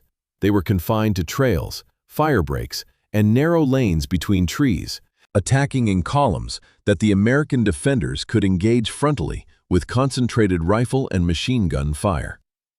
The additional MG-42s and Sturmgewehrs that the Volksgrenadier table of organization provided were theoretically devastating weapons.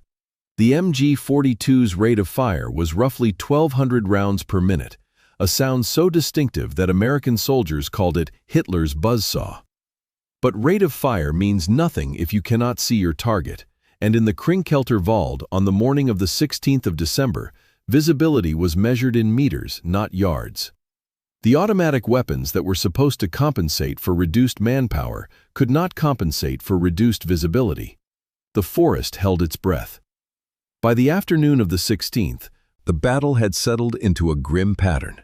German infantry pressing forward in small groups through the trees. American defenders holding in foxholes and fighting positions, isolated from one another and from their commands. The space between filled with the sound of small arms fire, mortar rounds crashing through the canopy, and the shouts and screams that are common to every fight in every war and that no archive preserves. The telephone wires lay severed in the snow. The runners went out, and some came back, and some did not. The S3 Journal of the 394th Infantry Regiment, by late afternoon, had largely given up on systematic reporting and was recording fragments. Runner from company. C reports heavy contact, position holding. 3rd Battalion reports enemy in strength, unable to specify. The artillery, which would later become the decisive arm of the Elsenborn defense, was partially blind.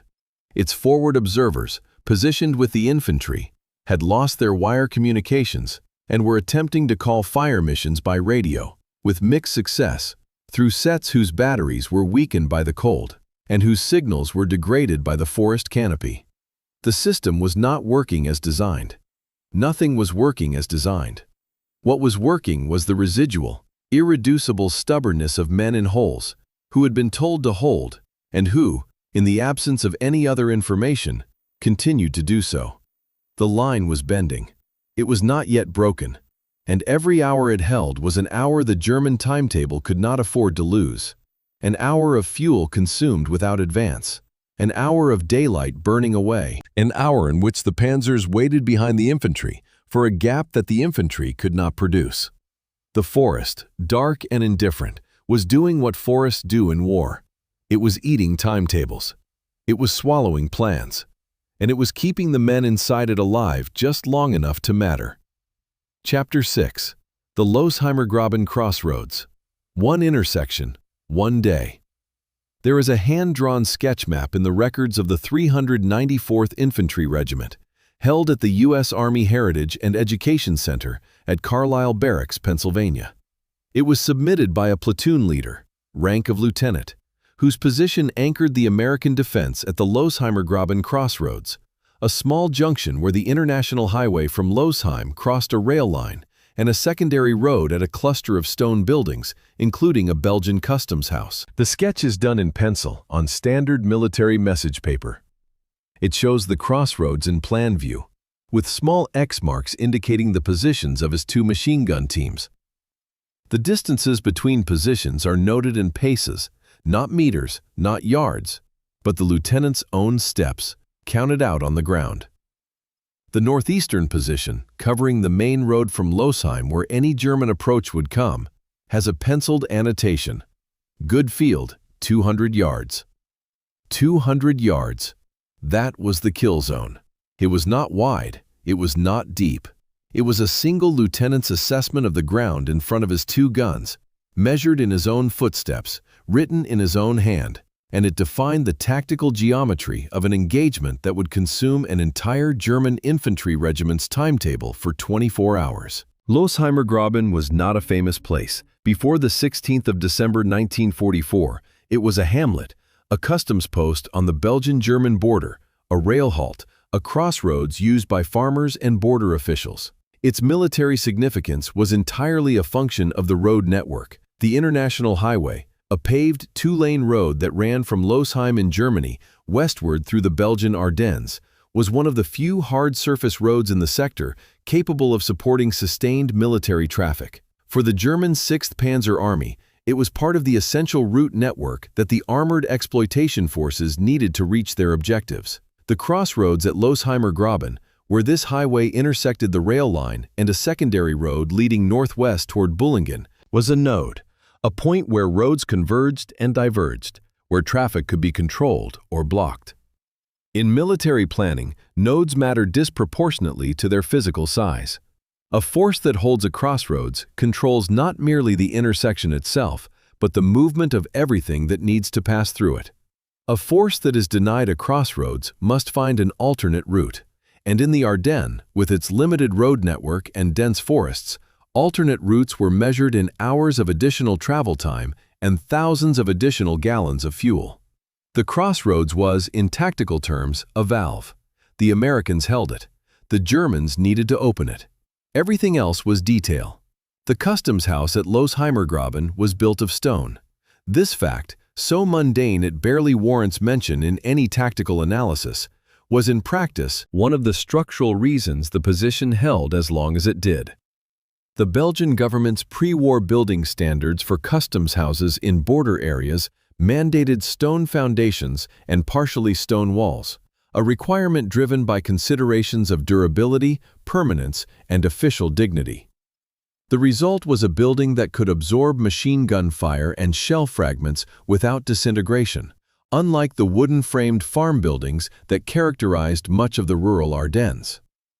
American soldiers inside the customs house had stone walls between themselves and incoming small arms fire. They had a building that functioned, accidentally but effectively, as a minor fortification. The Belgian bureaucracy's insistence on stone construction for its border posts had, in a chain of causation that no bureaucrat could have foreseen, provided the 394th Infantry Regiment with a defensible structure at the exact point where a defensible structure was most needed. Wars are filled with these lateral connections, decisions made in one context, for one purpose, producing consequences in an entirely different context decades later. The customs house at Losheimer Graben is a small but perfect example. The first German infantry assault hit the crossroads at approximately 0730 on the 16th of December, roughly 2 hours after the initial artillery barrage began. Elements of the 277th Volksgrenadier Division's 989th Grenadier Regiment, advancing westward through the forest, emerged from the tree line and moved toward the crossroads along the Losheim Road. The American machine guns, the two teams positioned by the lieutenant on his sketch map, opened fire at the 200-yard range he had measured in paces. The M1919, a .430 caliber machine gun, the standard American heavy machine gun of the war, fired at a cyclic rate of 400 to 550 rounds per minute from a tripod-mounted configuration that allowed for traversed, sustained fire across a fixed lane. In defensive use, the gun was registered on a final protective line, a pre-planned firing lane that the gunner could traverse without adjustment, putting a continuous stream of bullets across a specific band of terrain. At Losheimer Graben, the crossroads geometry was such that two machine guns, positioned at opposite corners of the intersection, could create interlocking fires across the road junction, each gun's lane crossing the others, so that a target moving in any direction across the intersection would be in the beaten zone of at least one gun, and in many cases, both. The Germans were stopped. They withdrew into the tree line, reorganized, and attacked again. They were stopped again. The ammunition problem at Losheimergraben reveals a documentary discrepancy that is characteristic of the fog of war's effect on record-keeping. The 394th Infantry Regiment's after-action report, compiled after the battle by the regimental staff, states that resupply reached the crossroads defenders during the afternoon of the 16th. Individual accounts from soldiers who were physically present at the position tell a different story. They received no resupply until after dark and fought the afternoon engagements with ammunition scavenged from wounded and dead comrades. This is not a trivial discrepancy. The difference between a resupplied position and a position fighting on scavenged ammunition is the difference between a defense that can be sustained indefinitely and one that is on a timer. The regimental record, written days or weeks later from staff logs and memory, likely conflated supply dispatched from the rear with supply received at the position. A truck loaded with ammunition could be dispatched from the regimental supply point and logged as a completed resupply mission, even if the truck was knocked out, lost, or turned back by fire before reaching the crossroads. I credit the individual accounts over the regimental record on this point, because the men at the crossroads had no incentive to understate their supply situation, while the regimental staff had an institutional incentive, not malicious, simply bureaucratic, to record a supply system that functioned. The system functioned on paper. At the crossroads, men were counting rounds. It fascinates me how the entire German timetable for the 6th Panzer Army's Northern Rollbahnen could hinge on so small a feature. A crossroads no wider than a parking lot, held by a company of infantry with 2 machine guns and a stone customs house. The 277th Volksgrenadier Division committed its reserve battalion against Losheimergraben before noon on the 16th of December. This is a significant operational indicator. A division commander commits his reserve early only when his initial assault has failed to achieve its objectives within the expected time frame. The reserve is the insurance policy, the force held back to exploit success or to recover from failure. Committing it before noon on the first day means that the schedule has already collapsed, that the plan's assumption of rapid breakthrough has been falsified by a company of Americans at a road junction who refused to leave. The 277th's commander was no longer managing a breakthrough. He was managing a delay. And every hour that Losheimergraben held was an hour added to the ISS Panzer Corps' wait time. An hour that the Hitlerjugend and the Leibstandarte sat behind the infantry line, engines idling or cold, burning fuel or burning daylight, while the valve at the crossroads remains shut. The total ammunition expenditure at Losheimergraben on the 16th of December provides a window into the character of the fighting that is, in some ways, more honest than any narrative account. The 394th Infantry's 1st Battalion, the unit holding the crossroads area, expended approximately 12,500 rounds of 30 caliber M1 ball ammunition over the course of the day. Divided by the number of riflemen in the engaged companies, roughly 350 to 400 men, this yields an average of approximately 30 to 35 rounds per rifle for the entire day. 30 rounds.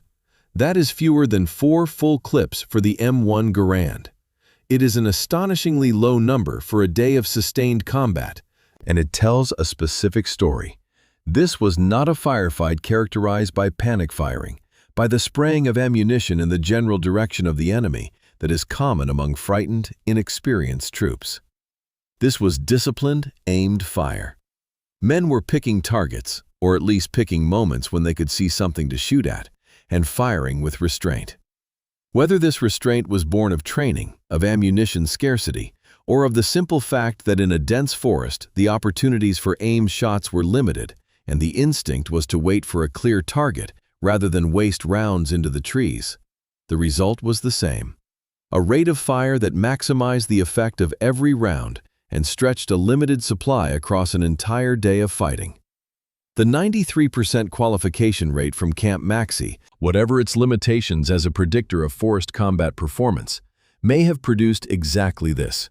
Men who knew how to aim and who defaulted to aimed fire even when everything else was falling apart.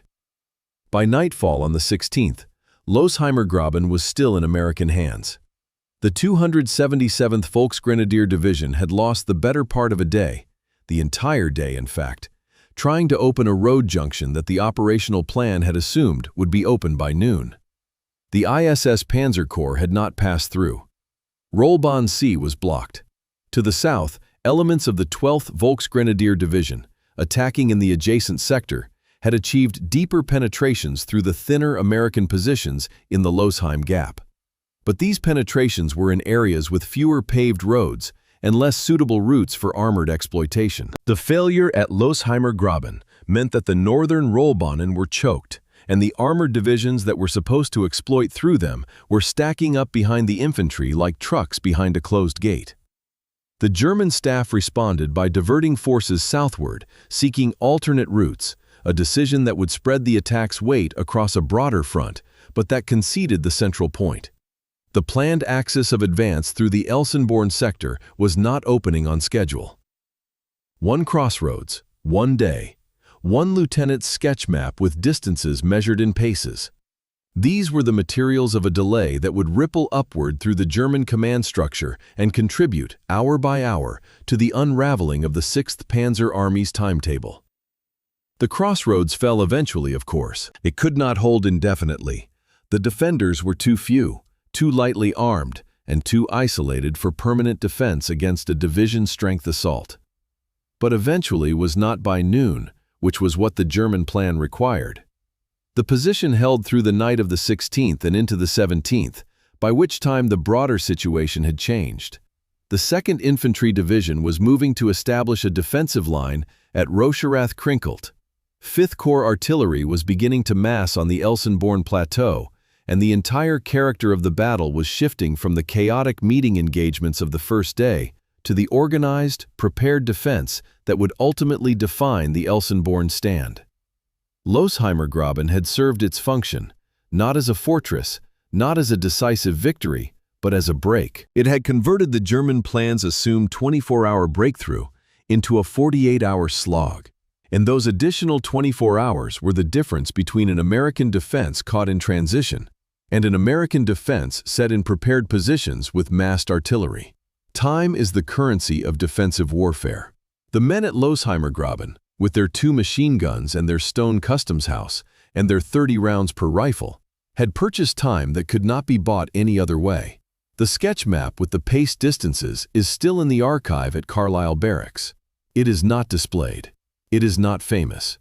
It is a piece of pencil-on-paper fieldwork, produced by a junior officer who assessed his ground, positioned his weapons, and held. The lieutenant's name is in the record, but what matters more than his name is his method. The profoundly local, tactile, boot-on-the-ground act of walking a crossroads and counting paces and writing down 200 yards and deciding that 200 yards was the right distance to let the enemy approach before opening fire. Not too close, where the volume of attackers might overwhelm the guns. Not too far, where the forest edge might provide cover for the approach. 200 yards. He chose it. It was right. And a German division's timetable died in the space between his guns and the tree line, measured in the footsteps of a man whose decision mattered more than he could have known when he made it. 7 through 17 to follow in subsequent installments. Chapter 7. Get the 2nd Division moving. Giraud's decision. The 5th Corps G3 Operations Journal for the 16th of December 1944, entry timed at 0930 hours, records a telephone conversation between 5th Corps headquarters at Eupen, Belgium, and 1st Army headquarters at the Hotel Britannique in Spa, roughly 20 miles to the west. The notation is terse, as telephone log entries always are, compressed to essentials by a staff officer whose job was to capture the substance, not the texture, of command conversations. It reads, in its clipped shorthand, CG 5th Corps requests permission to halt attack at Wallerscheid and withdraw 2nd Division to defensive positions. CG is Commanding General, Major General Leonard Giraud. The response from 1st Army, logged at 0945. Wait. 15 minutes between a field commander's request and a higher headquarters non-answer. 15 minutes during which the German assault continued to build across the 99th Division's front. 15 minutes in which the 2nd Infantry Division, the veteran, battle-hardened formation that Gero needed to anchor the Elsenborn defense, remained committed to an offensive operation pointed in the wrong direction. The 2nd Infantry Division, on the morning of the 16th of December, was in arguably the most awkward tactical posture of any American division on the Western Front. Under Major General Walter Robertson, the division had been attacking the Wallerscheid Crossroads, a fortified position in the Siegfried Line, roughly 4 kilometers east of the 99th Division's main defensive line, as part of the 5th Corps offensive toward the Ruhr Dams. Elements of the division's 9th and 38th Infantry regiments had pushed through the 99th's lines, advanced into German-held territory, and were engaged in close-quarters fighting around the concrete pillboxes at Wallerscheid. They were facing east. The German attack was coming from the east. The 2nd Division's attacking units were, in effect, sticking out forward of the very line that was now collapsing under the German assault, connected to their rear by a single road running back through the twin villages of Rocherath-Krinkelt. If that road was cut, if the German advance through the 99th's positions reached the villages before the 2nd Division could withdraw, Robertson's forward elements would be trapped behind enemy lines with no line of retreat. Gero grasped this geometry within hours of the first reports. The 5th Corps G3 Journal and Gero's own post-war account make clear that his assessment of the situation was ahead of First Army's appreciation. He recognized, from fragmentary and incomplete information, that the German attack was not a spoiling action or a local counterattack, but a major offensive involving multiple divisions. He did not know the full scope. No one on the American side did on the morning of the 16th, but he knew enough to understand that his corps' posture had to change immediately from offensive to defensive. The Wallerscheid attack had to stop. The 2nd Division had to come back, and both divisions, the battered 99th and the veteran 2nd, had to consolidate on defensible terrain. That terrain was Elsenborn Ridge. The logic was clear to Gero. It was not yet clear to First Army, which was still processing the initial shock of the offensive and had not yet grasped that the entire Ardennes front was under coordinated assault. The gap between Gero's request at 0930 and the eventual authorization to withdraw tells a story about institutional friction that is rarely examined in the dramatic accounts of the Bulge. First Army's after-action report, written after the war, implies that the decision to pull the 2nd Division back was coordinated and mutual, a calm, collaborative process between headquarters. Gero's own account and the timestamps in the 5th Corps Journal tell a different story. He had to push for permission, and permission was slow in coming. The authorization to halt the Wallerscheid attack and begin the withdrawal did not arrive until approximately 1400 hours, over 4 hours after Gero's initial request. 4 hours is an eternity in a battle where the German timetable measured success in hours. I credit Gero's version over First Army's because the 5th Corps Journal's timestamps create a clear narrative of request, delay, escalation, authorization that is inconsistent with the smooth, collaborative process First Army's report describes. The record shows a field commander ahead of his superiors and a higher headquarters reluctant to abandon an ongoing offensive based on incomplete information. When authorization finally came, Gero moved immediately. He ordered the 2nd Division to disengage at Wallerscheid, pull its forward elements back through the 99th's collapsing line, and establish a defensive position covering the twin villages of Rocherath-Krinkelt, the eastern gateway to Elsenborn Ridge. The order was conceptually simple. Its execution was among the most complex tactical maneuvers of the war. Robertson's division had to simultaneously extract units that were in active contact with German defenders at Wallerscheid, move them rearward through forest roads that were also carrying retreating elements of the 99th Division, establish a new defensive perimeter facing the opposite direction from their morning's attack, and do all of this while German forces were actively pressing into the sector from multiple directions. This was not a textbook withdrawal. It was 100 small, desperate improvisations conducted by battalion and company commanders who understood the stakes but could not control the chaos of the roads. The road situation was the immediate crisis. The 2nd Division had approximately 342 vehicles forward of the main supply route at Krinkelter, including 54 M4 Sherman tanks and tank destroyers. All of these had to be turned around on narrow forest roads, some no wider than 12 feet, while moving against the flow of 99th Division troops and vehicles streaming rearward. The result was traffic congestion that, in several documented cases, reduced movement to less than 400 meters per hour. The 2nd Division's solution was blunt and effective. Designated routes were marked as one-way, and military police were posted at critical intersections with orders to physically block vehicles attempting to use the wrong road. This military traffic control, unromantic, unglamorous, the kind of thing that never appears in films about the Bulge, was a precondition for everything that followed. If the roads had gridlocked completely, the 2nd Division could not have reached Krinkelter, and the eastern approach to Elsenborn Ridge would have been open. When I was studying Gero's decisions on the 16th of December, I spent more time on his background than perhaps the narrative strictly warrants. But I keep returning to one fact that I think is underappreciated in the historiography. Gero had commanded 5th Corps on Omaha Beach on the 6th of June, 1944. He had been the senior officer on that beach during the hours when the outcome was genuinely in doubt, when the first waves were being destroyed in the surf, and the question of whether to reinforce or evacuate was a real, live command decision. He had made decisions under existential pressure before. December 16th was his 2nd crisis, not his first. The man who requested the 2nd Division's withdrawal at 0930, ahead of 1st Army, ahead of the institutional consensus, based on fragmentary information and a judgment call, was not making that kind of decision for the first time. He had practice. And practice, in command under uncertainty, is not a minor advantage. It is the difference between a commander who freezes while waiting for better information and a commander who acts on the information he has because he has learned that waiting can cost more than acting. Robertson, commanding the 2nd Division, received Gero's order and understood its implications immediately.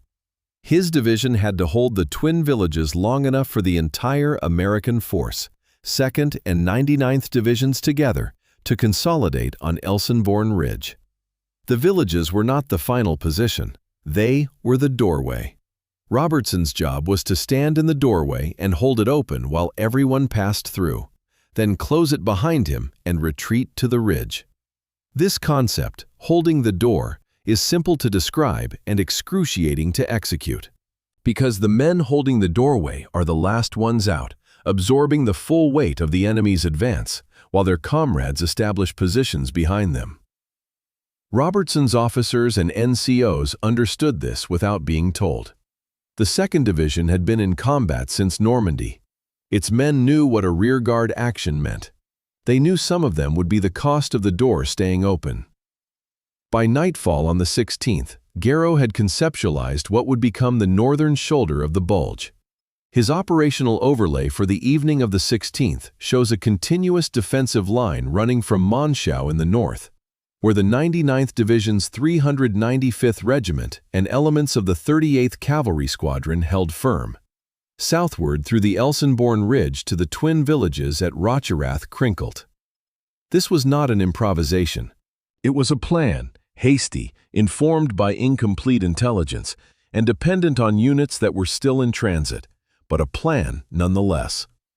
Gero was not reacting to events. He was shaping them, imposing a defensive architecture on the chaos before the chaos could dictate terms. The 5th Corps staff, working through the night, translated Gero's concept into coordination orders, routes of withdrawal for the 99th's scattered elements, defensive sectors for the 2nd Division at the twin villages, artillery positioning on the ridge, and supply priorities for ammunition that would be consumed at prodigious rates in the days to come. The popular narrative of the Bulge gives Patton's Third Army relief of Bastogne the dramatic climax, and Eisenhower's strategic rebalancing the command authority. Gero gets a footnote, if that. This imbalance is itself a kind of historical distortion, one that privileges movement over position, offense over defense, flamboyance over judgment. Patton's drive to Bastogne was an extraordinary feat of logistics and leadership. It was also a response to a crisis that had already been contained, in part, because Giraud's Fifth Corps had already established the northern shoulder that prevented the German offensive from expanding in the one direction that would have made Bastogne irrelevant. Giraud's contribution was not dramatic, it was structural. He built the frame that held the northern wall of the Bulge in place, and he built it in the first 12 hours before anyone else fully understood the shape of the crisis. That frame began with a telephone call at 0930, a 15-minute wait, and the decision to act as soon as permission arrived. The ridge was held because a corps commander chose to hold it, and chose quickly, and chose correctly. That choice deserves a chapter. It deserves more than a chapter. But a chapter is what the record has left room for. Chapter 8. The Twin Villages. Rocherath Krinkelter, December 17th through 18th. The morning report for Company K, 38th Infantry Regiment, 2nd Infantry Division, dated the 18th of December, 1944, lists 37 names under the heading Casualty on a single page. The categories, killed in action, wounded in action, missing in action, are filled in with the mechanical efficiency of a clerk performing a routine administrative task. One line has been crossed out and rewritten. A soldier initially recorded as killed in action was reclassified as wounded in action. Someone, amid the wreckage of the preceding 48 hours, corrected a death. The man was alive. He had been mistaken for dead. That correction, a single strike-through, a word changed, is, in its own quiet way, an act of institutional precision that survived the most violent close-quarters combat on the Western Front in 1944. Rocherath and Krinkelter were twin farming villages separated by a few hundred meters, situated at the eastern edge of the Elsenborn Plateau, where the Krinkelter Wald gave way to open ground. Together, they straddled the road network that connected the forest approaches to the ridge. If the Germans took the villages, they controlled the roads. If they controlled the roads, they could pour armor onto the open plateau. If armor reached the plateau before the American artillery was massed and the infantry was dug in, Elsenborn Ridge was indefensible. The twin villages were not the final American position. They were a breakwater, a deliberately sacrificial position, held to buy time for the consolidation happening behind them on the ridge. The men who fought there understood this calculus, if not in those terms, then in the simpler, more visceral understanding that they were being asked to hold so that others could dig in. The night of the 16th into the 17th of December saw the 99th Division's retreating soldiers streaming through the twin villages. They came in groups, squads, fragments of platoons, sometimes individual men separated from their units in the forest fighting. They were exhausted, disoriented, and in many cases leaderless, their officers killed or lost in the chaos of the Krinkelter Wald. The 2nd Division soldiers, establishing their defensive positions in the villages, had to perform triage on this human flow, sorting men who were combat effective from those who were not, assigning the able-bodied to defensive positions alongside soldiers they had never met, and directing the rest rearward toward the ridge. Some 99th Division men were turned around and placed on the line within hours of arriving. They fought alongside 2nd Division veterans without regard for shoulder patches or chain of command. This inter-unit cooperation was not planned in any operations order. It was improvised by NCOs, sergeants who recognized that a rifleman is a rifleman, and it added perhaps 200 to 300 fighters to the village's defense at the moment they were most needed. On the 17th of December, the 12th SS Panzer Division, the Hitlerjugend, pushed its armor into the streets of Rocherath. Panther and Panzer IV tanks, advancing from the east along roads flanked by houses, entered the village, and the fighting became something that tactical manuals describe but rarely capture. Armored vehicles and infantry at ranges measured not in hundreds of meters, but in tens, and sometimes in single digits. The Panther tank was, by any technical measure, one of the finest armored fighting vehicles of the war. Its frontal glacis plate was 80 millimeters thick, sloped at 55 degrees, producing an effective armor thickness of roughly 140 millimeters that was impervious to the American M9A1 bazooka's shape-charge warhead, which could penetrate approximately 100 millimeters of flat plate. But the Panther's flanks told a different story. Side armor was 40 millimeters, rear armor the same. In open terrain, at the engagement ranges of 500 to 1,000 meters that tank versus tank combat typically produced, the Panther presented its strong front and its side armor was rarely exposed. In a village where alleys channeled movement, where buildings created blind corners, and where a tank crew could not see behind a stone wall until they had already passed it, the geometry inverted completely. The bazooka teams of the 2nd Division exploited this geometry with a method that required nerve and proximity in roughly equal measure. The technique was straightforward in description and terrifying in practice. Allow the tank to pass your position, then fire at the engine deck or rear hull from a perpendicular or rear angle at a range of 20 to 50 meters. At those ranges and angles, the bazooka's shaped charge could penetrate the thinner armor reliably.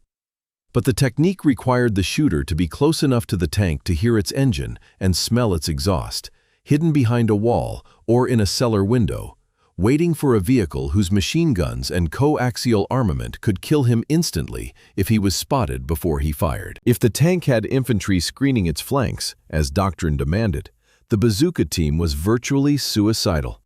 In the confused fighting at Krinkelter, German infantry support was often separated from its armor by the same village geometry that exposed the tanks, and bazooka teams found opportunities that open terrain combat would never have allowed. German accounts of the fighting at Krinkelter claim that 12th SS units penetrated to the center of the villages on the 17th. American accounts place the deepest penetrations several hundred meters short of the village core. Both sides describe losses that were, by any standard, severe. I side with the American account on the depth of penetration, not because American sources are inherently more reliable, they are not, but because the physical evidence supports them. Post-war surveys of destroyed German armored vehicles recorded their locations, and the distribution of wrecks corresponds to the American version of events, concentrated in the eastern and northeastern sectors of the villages, thinning toward the center, with none in the western sectors that would have indicated a deep penetration. The vehicles stopped where the Americans said they stopped, and burnt-out tanks do not move after the fighting ends.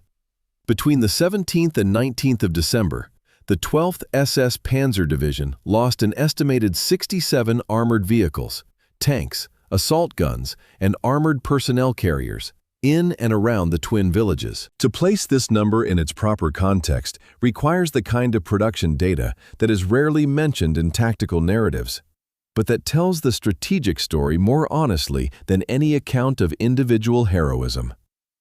Monthly German production of the Panther tank in late 1944 was roughly 330 units across all factories. 67 vehicles lost in 48 hours at 2 Belgian farming villages represented approximately 1/5 of the Reich's entire monthly Panther production capacity. The armored strength that was consumed at Krinkelter could not be replaced in weeks, and the war had months to run. The Hitlerjugend entered the twin villages as a panzer division. It emerged as something considerably less. The decision to withdraw from the twin villages to the ridge proper came on the night of the 18th into the 19th of December, ordered by 5th Corps through the 2nd Division's headquarters. The villages had served their purpose.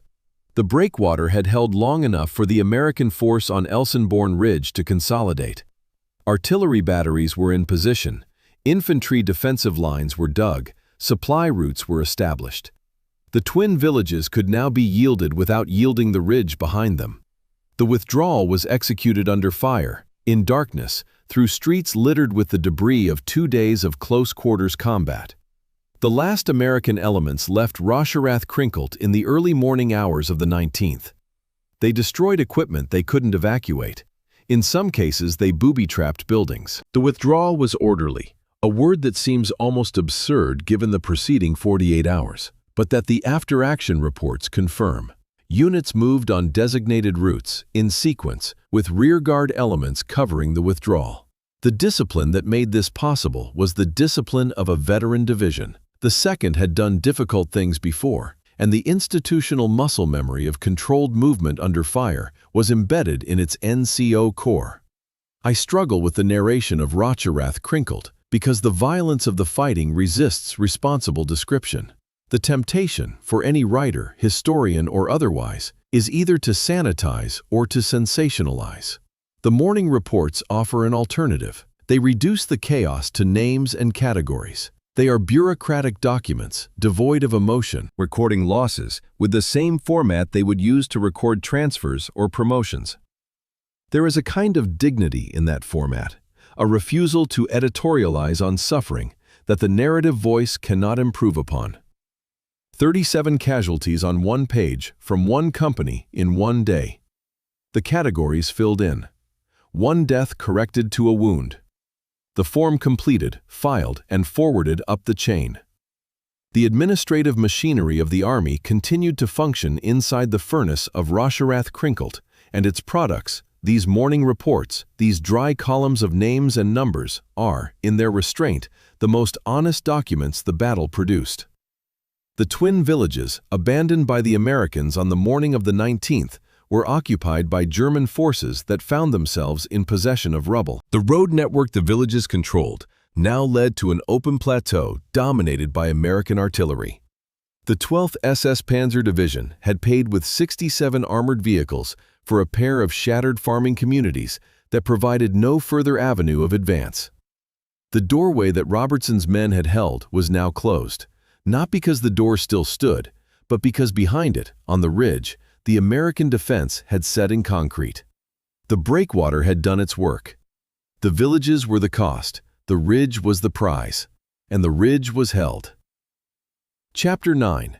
The Artillery, America's Great Equalizer. In the 2nd Infantry Division Artillery's fire mission log, the 19th of December, 1944, one entry among hundreds records a request timed at 14:23 hours. A forward observer, positioned on the crest of Elsenborn Ridge with binoculars and a radio, reports enemy infantry in column, approximately 200 men, moving northwest from a grid coordinate in the open ground east of the ridge. He requests a time on target, TOT, concentration, battalion, 3 rounds. The Fire Direction Center processes the request. The response notation in a different pen. Shot, 14:25. The forward observer's final entry. Target destroyed. End of mission. 2 minutes from request to execution. 200 men in a column in the open. 1 log entry, dry as an accountant's ledger. This chapter is about what those 2 minutes meant, and what they meant was that the defense of Elsenborn Ridge was, at its mechanical core, not an infantry battle. It was an artillery battle, and the infantry was there to protect the guns. By the 20th of December, the artillery concentration on and behind Elsenborn Ridge had grown to a scale that had no precedent in the defensive operations of the European theater. All 4 battalions of the 2nd Division Artillery, all 4 battalions of the 99th Division Artillery, 3 battalions of 5th Corps Artillery, additional battalions attached from Army-level assets. The total, approximately 348 tubes, ranging from 105mm howitzers through 155mm howitzers and guns to 8-inch howitzers and 4.5-inch guns.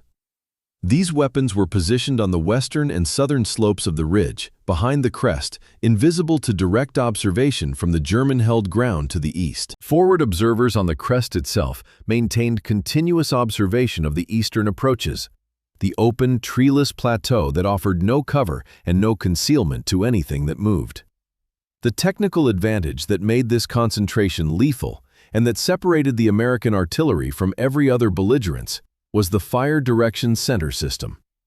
This was not a single piece of equipment, but a doctrinal and mathematical methodology developed at Fort Sill, Oklahoma, during the interwar period by officers whose names are virtually unknown outside the artillery community. The system allowed any forward observer to call fire from any battery within range, regardless of which unit the observer or the battery belonged to. The Fire Direction Center received the observer's target data, location, description, and requested volume of fire, computed the firing solution for each battery's specific position, and transmitted individual gun orders to every battery simultaneously. The result was the ability to mass fires, concentrate the output of dozens or hundreds of guns onto a single target within minutes of a request. No other army in the war possessed this capability at the same level of speed and flexibility. The British had excellent artillery. The Germans had formidable guns. Neither could match the American system's ability to shift fire rapidly across a broad front and concentrate it on fleeting targets of opportunity. The time-on-target technique, employed extensively at Elsenborn, represented the system's most devastating application. In a TOT fire mission, the Fire Direction Center calculated the time of flight for each battery's shells to reach the target, a variable that depended on each battery's range, elevation, and the charge used. It then computed a firing time for each battery, such that all rounds arrived at the target simultaneously, within a window of approximately 5 seconds. The effect on the receiving end was catastrophic. Instead of a slow, escalating series of impacts that gave soldiers time to take cover after the first rounds hit, a TOT concentration delivered its entire weight of fire in a single instantaneous hammer blow. A battalion concentration, 12 guns, firing 3 rounds each, produced 36 shells arriving in a 5-second burst across an area roughly 200 meters in diameter. A multi-battalion concentration could put over 100 shells on a target in the same 5-second window.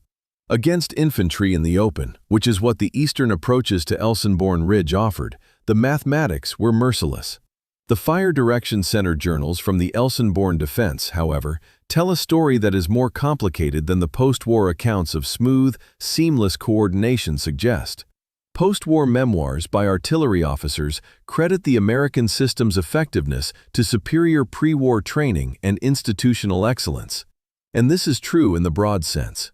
But the journals themselves reveal frequent errors in the early days of the defense. Fire missions canceled because of incorrect coordinates, rounds falling short of intended targets due to charge miscalculation or failure to account for temperature-related changes in propellant burn rate, and at least 2 documented instances of friendly fire where American artillery struck American infantry positions. The system worked. It was not flawless. It was corrected through real-time error and adjustment, forward observers reporting short rounds and fire direction centers recalculating, in a process that was messy, dangerous, and invisible in the clean narratives written after the war. I think this matters to note honestly because it reframes the artillery's effectiveness as an achievement of institutional learning under fire, not an automatic product of superior equipment. On the 20th of December, the 12th SS Panzer Division and the 3rd Panzer Grenadier Division launched a coordinated assault against the ridge itself, the open plateau, the ground the artillery had been designed to defend. The 5th Corps and Divisional Artillery Fire mission logs for that day record the result in their terse, repetitive format. Mission after mission, target after target, the same sequence of request, shot, and assessment repeated hundreds of times across the day. The total ammunition expenditure across the Elsenborn sector exceeded 10,000 rounds on the 20th alone. The attack was broken before the German infantry reached the American foxhole line. It was not the riflemen who stopped it, although the riflemen were there, ready. It was the shells, falling by the thousands onto men and vehicles crossing open ground without cover, without concealment, and without any suppressive fire capable of silencing the American batteries behind the reverse slope of the ridge. Sustaining 10,000 rounds per day required a logistical effort that was as essential as the guns themselves. Each 105mm round weighed approximately 33 pounds, including its brass casing. 10,000 rounds of mixed caliber represented a daily delivery requirement measured in hundreds of tons, brought forward by truck convoys from ammunition supply points in the rear. The 5th Corps G4 Logistics Journal records the constant strain on the supply network. Roads congested with ammunition trucks, turnaround times measured and optimized, supply points relocated to reduce distance. The guns consumed ammunition the way a furnace consumes coal, steadily, insatiably, and with no tolerance for interruption. A battery that ran dry was a gap in the fire plan. A gap in the fire plan was an avenue of approach the enemy could exploit. The logistical chain, the truck drivers, the ammunition handlers, the supply point managers, fought a battle as real as the infantry's, and their battlefield was a road network under intermittent German artillery fire and occasional Luftwaffe strafing. I confess that the artillery chapter is the one I find most difficult to narrate, because its mechanism, the conversion of human beings into coordinates and tonnages, is inherently dehumanizing. A fire mission log does not record the experience of the target. It records the experience of the shooter, compressed to its minimum informational content. Where, when, how many rounds, effect observed. Target destroyed. End of mission. The men in that column, 200 of them, walking northwest, probably exhausted, probably cold, probably unaware that a man with binoculars on a ridge 2 kilometers away had already spoken the words that would end their war, are invisible in the record. The log does not care who they were. It cares that the grid coordinate was correct and the effect was observed. This is the reality of industrial-age defensive firepower. It is effective in proportion to its impersonality. And narrating that effectiveness honestly requires acknowledging the dissonance between the human cost and the bureaucratic record that documents it. Between the 16th and the 26th of December, American artillery on Elsenborn Ridge expended approximately 11,500 tons of ammunition, roughly 185,000 individual rounds of all calibers. That tonnage is equivalent to the displacement of a World War II-era destroyer escort. It was fired from a position roughly 5 miles wide into a zone roughly 8 miles deep. No comparable concentration of sustained defensive artillery fire exists in the European theater's records. The roots of this concentration trace not to December of 1944, but to Fort Sill in the early 1930s, where officers developed the graphical firing table system that made the Fire Direction Center possible. The intellectual infrastructure preceded the physical firepower by a decade. The mathematics came first. The shells followed. The guns fell silent in stages as the German attacks subsided after the 22nd of December. Not all at once, but in a diminishing rhythm of fire missions that the logs record with the same dry fidelity they brought to the crescendo. Fewer targets, longer intervals between missions. The forward observers reporting no movement observed, where, days before, they had reported columns and formations. The ridge was quiet. The plateau was cratered, the snow churned to brown mud and frozen slush by the impact of 185,000 shells. The ground east of the American positions, where the German assaults had been broken, was a landscape that the artillery had rewritten. Not metaphorically but physically, the contour lines on the map now inaccurate because the terrain itself had been reshaped by explosive force. The fire direction centers powered down their plotting boards. The ammunition trucks continued to deliver, restocking the reserves against the possibility of another assault. The guns waited. The mathematics waited. They were ready. They would not be needed at this scale again. Chapter 10. Dom Buchenbach, the 26th Infantry Regiment's Private War. The 26th Infantry Regiment's after-action report for December 1944 includes, as Annex D, a fire support overlay for the defensive position at Domain Buchenbach.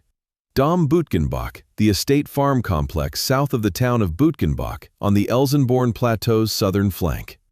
The overlay is a standard military planning document, a sheet of acetate or tracing paper bearing numbered and lettered marks, each representing a pre-registered artillery concentration, a specific point on the terrain where guns have been zeroed and fire can be called within minutes.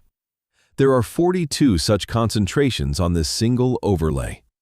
One of them, designated Victor 12, covers the open field approximately 400 meters east of the domain.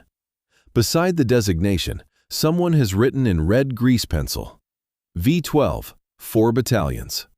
4 battalions of artillery, 48 guns, pre-registered on a single field. This is what a prepared defense looks like when it is designed by men who have done it before. The 1st Infantry Division, the Big Red 1, arrived on the southern flank of the Elsenborn position on the 17th and 18th of December, moved from its reserve positions near Eupen to fill the gap between the 2nd Division's sector and the exposed southern approach to the ridge.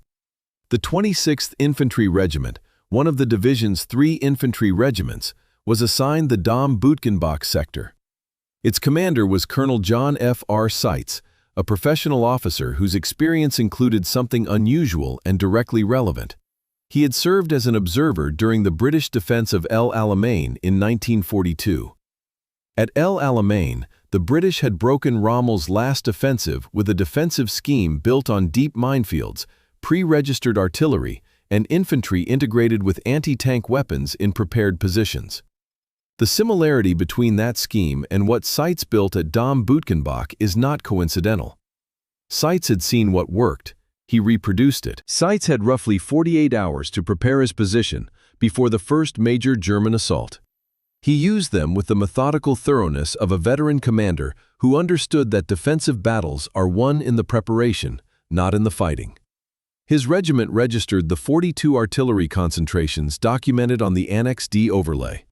They dug anti-tank positions for the M10 tank destroyers of the 634th Tank Destroyer Battalion, placing the vehicles in hull-down positions behind the infantry line, where they could engage approaching armor across the open fields to the east. They laid anti-personnel and anti-tank mines in the approaches. They established interlocking fields of fire for machine guns and rifles. They strung communication wire and established alternate communication plans. This was textbook defensive preparation, executed with a precision that reflected both the Big Red One's institutional experience. The division had been in continuous combat since North Africa in November of 1942, and Seitz's personal understanding of what a prepared anti-tank defense required. The German assaults on Dom-Bootgenbach came on the 20th, 21st, and 22nd of December, delivered by the 12th SS Panzer Division and elements of the 3rd Panzer Grenadier Division after their failure against the ridge's main position to the north. 3 major armored infantry attacks over 3 days struck Seitz's position. Each followed a similar pattern: German armor and infantry advancing across the open fields east of the domain, striking the prepared American position, and being broken by the convergence of artillery, anti-tank fire, and infantry weapons. The German accounts of these attacks claim penetration of the American main line of resistance. The 26th Infantry's records describe the penetrations as limited to the outpost line, the forward positions held by small screening forces, not the main defensive belt. Post-war terrain analysis supports the American account. German advance markers on captured maps correspond to the outpost line, not the main position. The distinction matters because it is the difference between a defense that was dented and a defense that was breached. Dom-Bootgenbach was dented. It was never breached. The M10 tank destroyers of the 634th Tank Destroyer Battalion played a role at Dom-Bootgenbach that deserves technical examination beyond the general statement that anti-tank weapons engaged German armor. The M10 mounted a 3-inch, 76.2 mm gun, the M7, capable of penetrating the Panther's frontal armor at ranges under 500 meters with standard armor-piercing ammunition, and at longer ranges with HVAP tungsten core rounds if they were available. At Dom-Bootgenbach, the engagement ranges were typically 800 to 1,200 meters, the distance across the open fields between the German assault start line at the eastern tree line and the American defensive positions. At these ranges, frontal penetration of the Panther was marginal with standard ammunition, making flank and turret shots essential. The M10 crews used the terrain's gentle undulations to achieve hold-down positions, reducing their exposed profile to approximately 3 feet. Essentially, the turret and gun tube above the earth embankment they had dug into. From these positions, they engaged German tanks crossing the open ground in their field of fire, waiting for the moment when a tank turned or traversed to present its thinner side armor. During the 21st of December attack, the fire mission logs record that 5th Corps artillery fired 2,654 rounds of 105 mm and 1,207 rounds of 155mm ammunition onto concentration Victor 12 and adjacent targets. That is approximately 88 tons of high explosive delivered onto an area roughly 500 meters wide and 300 meters deep in a single engagement lasting approximately 4 hours. The field east of the domain was by the end of the 22nd cratered beyond the ability of German armored vehicles to cross without bogging. The terrain itself had been modified by the bombardment. The flat, firm ground that had permitted vehicle movement on the 20th was by the 22nd a moonscape of frozen mud craters that immobilized tanks and channeled infantry into the surviving fire lanes of the American machine guns. The artillery hadn't just killed the attackers, it had reshaped the battlefield to make future attacks physically more difficult. It occurs to me that if the 99th Division's story at Elsenborn is the story of amateurs rising to a crisis they didn't expect, the 26th Infantry's story at Dom Buchenbach is the story of professionals doing exactly what they were trained to do. Both are admirable. Only one gets the popular treatment. The Big Red One's defense at Dom Buchenbach was methodical, prepared, and devastatingly effective, and it is virtually unknown outside specialist military histories. The 26th Infantry held the southern flank of Elsenborn Ridge without being seriously threatened, precisely because its preparation was so thorough that the German attacks were broken before they reached the crisis point that would have made the battle dramatic. Competence, it turns out, makes for poor narrative. A defense that works exactly as planned, where the artillery lands where it was registered, and the anti-tank guns engage at the ranges they were sighted for, does not produce the chaos and improvisation that drive compelling storytelling. Dom Buchenbach was not dramatic, it was decisive. The 26th Infantry's after-action report records the regiment's casualties for the Dom Buchenbach defense at 170 killed and wounded over the 3-day period of the major German assaults. A significant loss, but a fraction of what the 2nd Division suffered at Krinkelter. The disparity is not explained by differences in German effort. The 12th SS Panzer Division committed comparable forces against both positions. The disparity is explained by preparation time. The 2nd Division had hours to establish its defense at the twin villages, in the midst of the German breakthrough. The 26th Infantry had 2 full days. Those 48 hours, used to dig, to register artillery, to lay mines, to sight anti-tank guns, were the difference between a defense that held at terrible cost and a defense that held at manageable cost. Time again was the deciding variable, and at Dom Buchenbach, unlike at Krinkelter, the Americans had enough of it. The southern flank held. The German attempt to bypass the main ridge position by flanking through Buchenbach was broken on the same combination of observed artillery and prepared anti-tank defense that had stopped the frontal assaults to the north. The 12th SS Panzer Division, which had entered the offensive with a full complement of armor and high expectations, had now been repulsed at Krinkelter and at Dom Buchenbach, losing armored vehicles at a rate the Reich's factories could not sustain. Seitz' position held because Seitz had seen El Alamein and understood, from direct observation of a different army's success, what a prepared defensive position could do to an armored assault across open ground. The observer program, the practice of sending officers to Allied armies to watch and learn, had paid its dividend at a Belgian estate farm.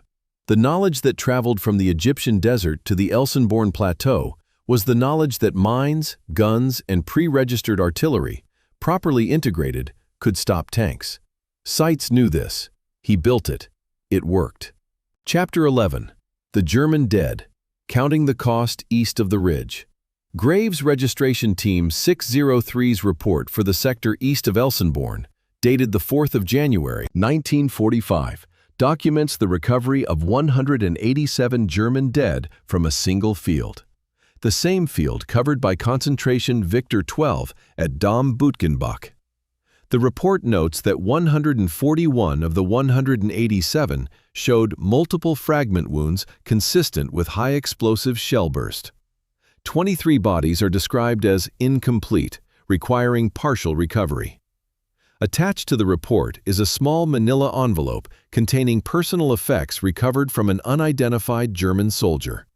A photograph of a young woman, a rosary, and a letter addressed to Liebster Hans, postmarked Dortmund, the 28th of November, 1944. The letter was still sealed. Hans never read it. Whoever he was, a Volksgrenadier perhaps, or a transferred Luftwaffe mechanic, now wearing infantry field gray. He was killed before the letter reached him, or it was in his pocket when the shells came and he could not open it afterward. His family in Dortmund may never have learned exactly where or how he died. This chapter exists because the American-centric narrative of the Bulge treats the German dead as an abstraction. A number cited to demonstrate the effectiveness of the defense, then set aside in favor of the next American action. This is historically dishonest and analytically insufficient.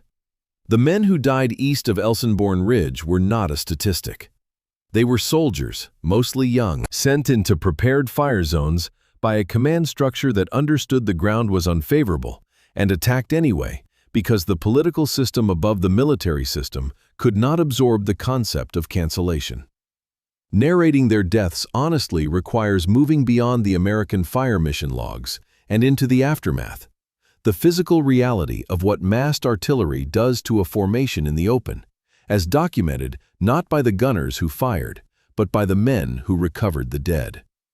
American Graves Registration Service teams were the bureaucrats of the battlefield's aftermath.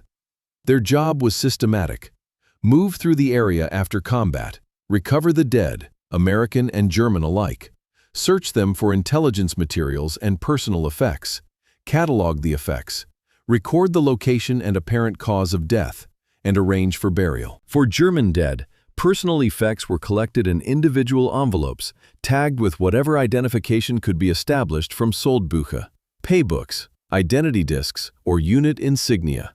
The process was methodical, unglamorous, and conducted by men who were not combatants in any tactical sense, but who inhabited the battle's physical residue more intimately than anyone else. They touched what the artillery had produced. They cataloged the contents of pockets. They counted what could be counted and estimated what could not.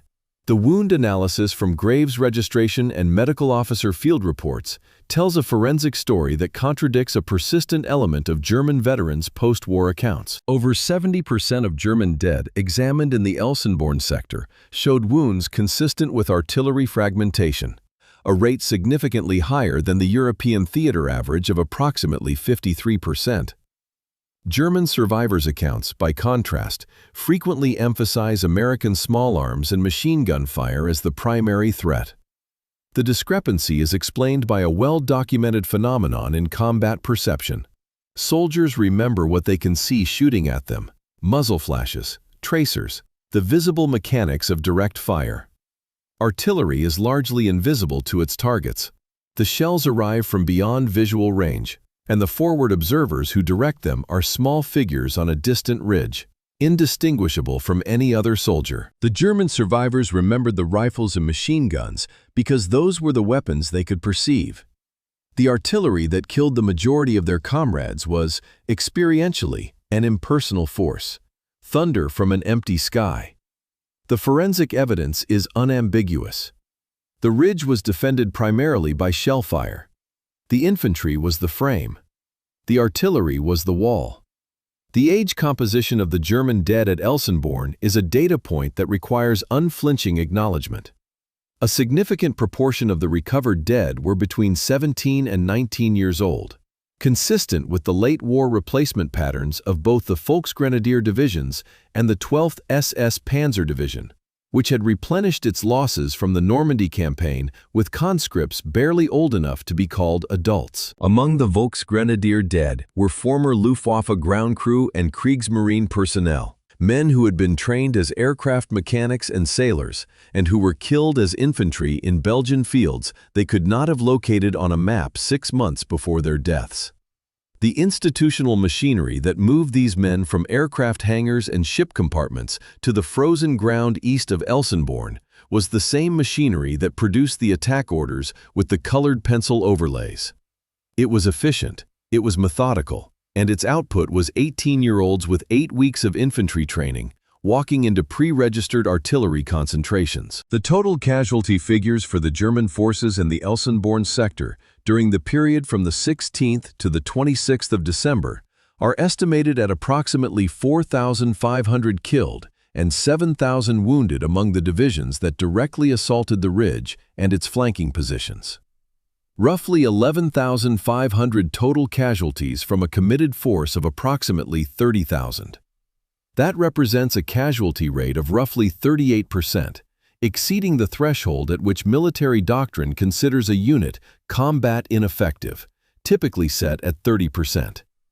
The 6th Panzer Army's assault divisions in the Elsenborn sector were, by this standard, functionally destroyed as offensive formations within 10 days of the attack's commencement.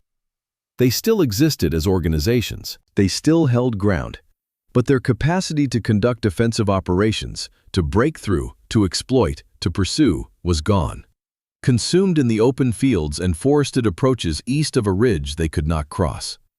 When I encounter the letter addressed to Liebster Hans, I find myself confronting the limit of what historical narration can responsibly do with a personal artifact.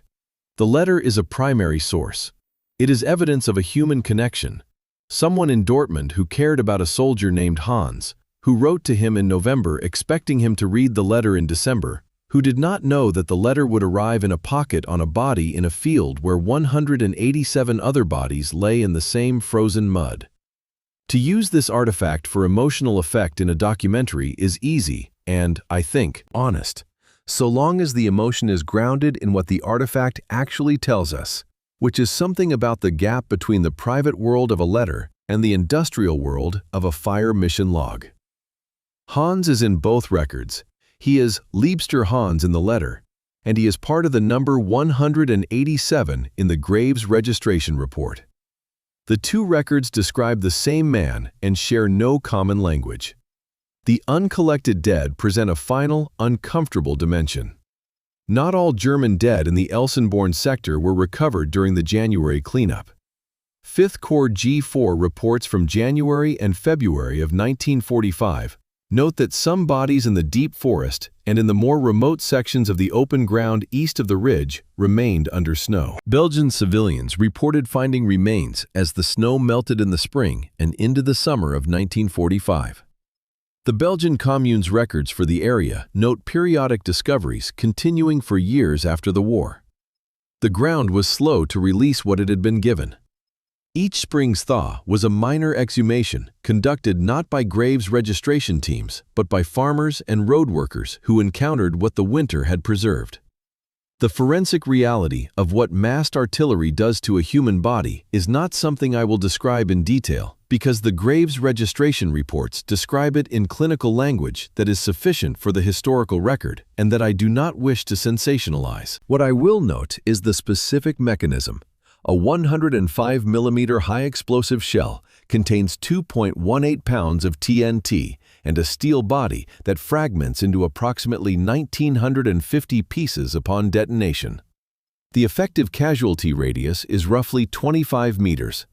In a time-on-target concentration with 48 guns firing 3 rounds each, 144 shells arrive simultaneously, creating an effective zone of destruction approximately 200 meters in diameter. The mathematics of this are precise and impersonal. The Graves registration reports are the translation of those mathematics into human terms. The 23 bodies described as incomplete, requiring partial recovery, are the mathematical remainder. The cases where the geometry of fragment dispersal and the proximity of human tissue to the point of detonation produced results that the clinical language of the report can describe, and that I will leave to the clinical language to carry. The field east of Dom Boutgenbach is farmland today. The Belgian farmer who works it has asked, across the years, to remain unnamed in published accounts. He finds metal when he plows, shell fragments, casing remnants, the corroded residue of weapons and equipment that the soil has been digesting for 8 decades. The German dead who were recovered are buried in the German military cemetery at Ricon-Bastogne or at Lommel in Belgium, maintained by the Volksbund Deutsche Kriegsgräberversorgung. The German War Graves Commission, with the same institutional care that the American Battle Monuments Commission provides for its own. The letter to Liebster Hans, the photograph of the young woman, and the rosary were catalogued as personal effects of an unidentified German soldier. Whether they were ever returned to a family in Dortmund is not recorded in the documents I have seen. Some things the archive preserves, some things it loses. The sealed letter is both a presence and an absence, a message that arrived and was never received, preserved by the same institutional system that documented the destruction that prevented its reading. The field is quiet now. The soil is still producing evidence. It will continue to do so for decades. Chapter 12. The Shoulder Holds, Strategic Consequences, December 20th through 26th. In the German 6th Panzer Army's situation map for the 22nd of December 1944, captured in the war's final months and now held in the National Archives, the Elsenborn sector is marked with a heavy red line indicating Feindliche Hauptkampflinie, befestigt, enemy main line of resistance, fortified. Across the rest of the Ardennes front, the map is alive with symbols of movement. Blue arrows showing German advances, dotted lines indicating exploitation routes, unit symbols positioned well forward of the start line. The Elsenborn sector has none of this. No arrows, no forward movement indicators. Just a red line, thick and immovable, running north-south along the ridge. In the map's margin, a staff officer has written in pencil, Angriff eingestellt, 21. Dezember. Attack suspended, 21st of December. The notation is small, almost incidental. It records the 6th Panzer Army's admission that its main effort had failed. The strategic consequence of the Elsenborn shoulder holding was not merely local. It was the defining factor of the entire northern half of the German offensive. The 6th Panzer Army was the strongest of the three German armies committed to Wacht am Rhein. It contained the best-equipped armored divisions, received the most favorable fuel and ammunition allocations, and was assigned the main effort, the primary axis of advance. Hitler had personally insisted on its preeminence, favoring it as an SS formation over the Wehrmacht's 5th Panzer Army to its south. The entire operational concept assumed that the 6th Panzer Army's armored divisions would achieve the deepest and fastest penetration, reaching the Meuse crossings first and driving on to Antwerp. When the Elsenborn shoulder refused to break, when the ISS Panzer Corps could not pass through the breach that the Volksgrenadier Infantry could not create, the offensive center of gravity collapsed. The strongest army in the attack was stopped in the first sector it encountered. The ripple effects were immediate and traceable. By the 19th of December, it was clear to the German High Command that the 6th Panzer Army's main body could not break through the American defensive line between Monschau and Elsenborn. The ISS Panzer Corps, the Hitlerjugend and the Leibstandarte, minus Kampfgruppe Piper, which had advanced on the southernmost route, was redirected southward, ordered to seek routes through the 5th Panzer Army's sector where the American defense had been less cohesive. This redirection was an operational humiliation. The army that was supposed to lead the offensive was being shunted sideways into another army's lane, its own axis of advance conceded as impassable. The SS divisions, which had been intended as the spearhead, became a reinforcement for an army they were supposed to have outpaced. Kampfgruppe Piper's fate illustrates the Elsenborn shoulder's consequences with particular clarity.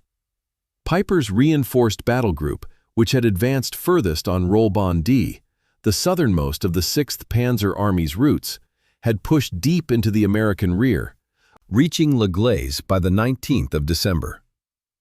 But Piper was operating on a single, unsupported axis. The northern Rollbahnen that were supposed to carry parallel armored columns, drawing American attention and preventing the concentration of response against any single penetration, were blocked because Elsenborn held. Piper's flanks were exposed. His supply line was a single road subject to American interdiction. By the 23rd of December, Piper was encircled at La Glaise, out of fuel and ammunition, and forced to abandon his vehicles and withdraw on foot. His destruction was not solely the result of his own overextension. It was a direct consequence of the Elsenborn shoulder denying the German plan its intended breadth, leaving Piper as the only finger of an advance that was supposed to be a fist. The fuel consumption data provides perhaps the most revealing quantitative measure of the Elsenborn shoulder's impact. The 6th Panzer Army consumed approximately 2.1 million liters of fuel between the 16th and the 26th of December, while advancing a maximum of 15 kilometers from its start line, essentially the distance from the border to the eastern edge of the twin villages, before the retreat to the ridge pushed them back. This yields a fuel efficiency rate of approximately 140,000 liters per kilometer of advance. The 5th Panzer Army, operating in the sector south of Elsenborn, where the American defense was thinner and more fragmented, consumed approximately 1.8 million liters and advanced 90 kilometers, roughly 20,000 liters per kilometer. The Elsenborn shoulder made the 6th Panzer Army 7 times less fuel efficient than its neighboring army. In an operation where fuel was the single most constraining resource, where the plan literally did not allocate enough fuel to reach the objective, this disparity was not merely significant, it was terminal. The post-war debate over who bore responsibility for the decision to shift the 6th Panzer Army's effort southward reveals the familiar pattern of German command recrimination. OKW staff officers blamed Field Marshal Model's Army Group B headquarters for failing to break through on the northern axis. Model staff blamed OKW for the unrealistic timetable and insufficient artillery preparation. Both had points. Neither had clean hands. I assessed that the decision to redirect the 6th Panzer Army's armor to the 5th Panzer Army's sector was driven by simple operational reality. The 5th had achieved penetration, and the 6th had not. And in a time-sensitive operation, reinforcing success is the elementary principle. The blame shifting that followed was the post-war behavior of officers who understood that the failure at Elsenborn was not a failure of execution alone, but a failure of planning, a failure that began with Hitler's insistence on the grand solution and his refusal to permit contingency thinking. I find the fuel efficiency comparison, 7 times less efficient, to be the single most revealing statistic of the entire Elsenborn stand. It does something that narratives of heroism and sacrifice cannot. It converts the defense into a logistical equation and shows, with mathematical precision, that the ridge did not merely inconvenience the 6th Panzer Army. It consumed the Army's operational capacity. Every hour the ridge held was an hour of fuel burned without movement, an hour of rations consumed without advance, an hour of mechanical wear on vehicles that idled behind the infantry or maneuvered fruitlessly against prepared positions. The ridge did not defeat the 6th Panzer Army with bullets, although bullets were fired. It did not defeat the 6th Panzer Army with artillery, although the artillery was devastating. The ridge defeated the 6th Panzer Army with time. It held the army in place long enough for its own logistics to strangle it, for its fuel to evaporate, for its timetable to become fiction. The broader Bulge continued to develop through the 26th of December. The 5th Panzer Army's advance reached its high water mark near Dinant on the Meuse, approximately 90 kilometers southwest of Elsenborn, in a sector that had nothing to do with the ridge. But the 5th Panzer Army's advance was a narrow salient, a finger poking into the Allied line without the breadth or depth to sustain itself. That narrowness was partly a product of the Elsenborn shoulder's existence. With the northern wall of the Bulge anchored and immovable, the German advance could only expand southward and westward, creating an elongated bulge shape that exposed its flanks to counterattack from both the north and the south. Patton's Third Army counterattack against the southern flank of the Bulge, the famous relief of Bastogne, succeeded in part because the Bulge's shape had been constrained by the immovable northern shoulder that Gero's 5th Corps had built at Elsenborn. The Meuse was never reached by the 6th Panzer Army. The closest its elements came was Piper's advance to La Glaise, roughly 30 kilometers from the river, before encirclement and destruction. The 6th Panzer Army's total advance of 15 kilometers in 10 days, against a planned advance of 200 kilometers in 4 days, represents a plan versus reality divergence so extreme that no statistical analysis is required to appreciate its significance. The army that was supposed to decide the war's final campaign in the West was stopped in the first belt of American resistance and never recovered its momentum. Hitler's tacit acknowledgement of this failure came on the 21st of December, when he authorized the suspension of attacks against the Elsenborn position. For a commander who had built the entire offensive around the 6th Panzer Army as his chosen instrument, an SS army, his political army, the formation that was supposed to prove the superiority of ideological commitment over professional caution, this suspension was an admission that the war's last offensive had already lost its center of gravity. The ridge held. The plan did not survive it. The German situation map with its red line and its marginal notation, Angriff eingestellt, is a document of institutional concession. It is a map that shows, in the language of military cartography, the moment when the 6th Panzer Army staff stopped plotting advances and started plotting stalemate. The red line is not dramatic. It is not drawn with anger or despair. It is drawn with the same professional precision as every other symbol on the map, because staff officers produce symbols, not emotions.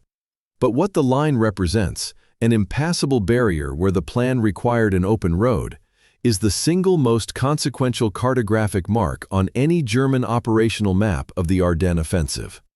The arrows elsewhere on the map, showing the 5th Panzer Army's advance toward Dinant, are dramatic and alarming. They captured the Allies' attention. They produced the headlines. But they were arrows pointing into a cul-de-sac, a salient without breadth, constrained by the red line at the top of the map that said, "Here, no further." Elsenborn held. Everything else follows from that. Chapter 13.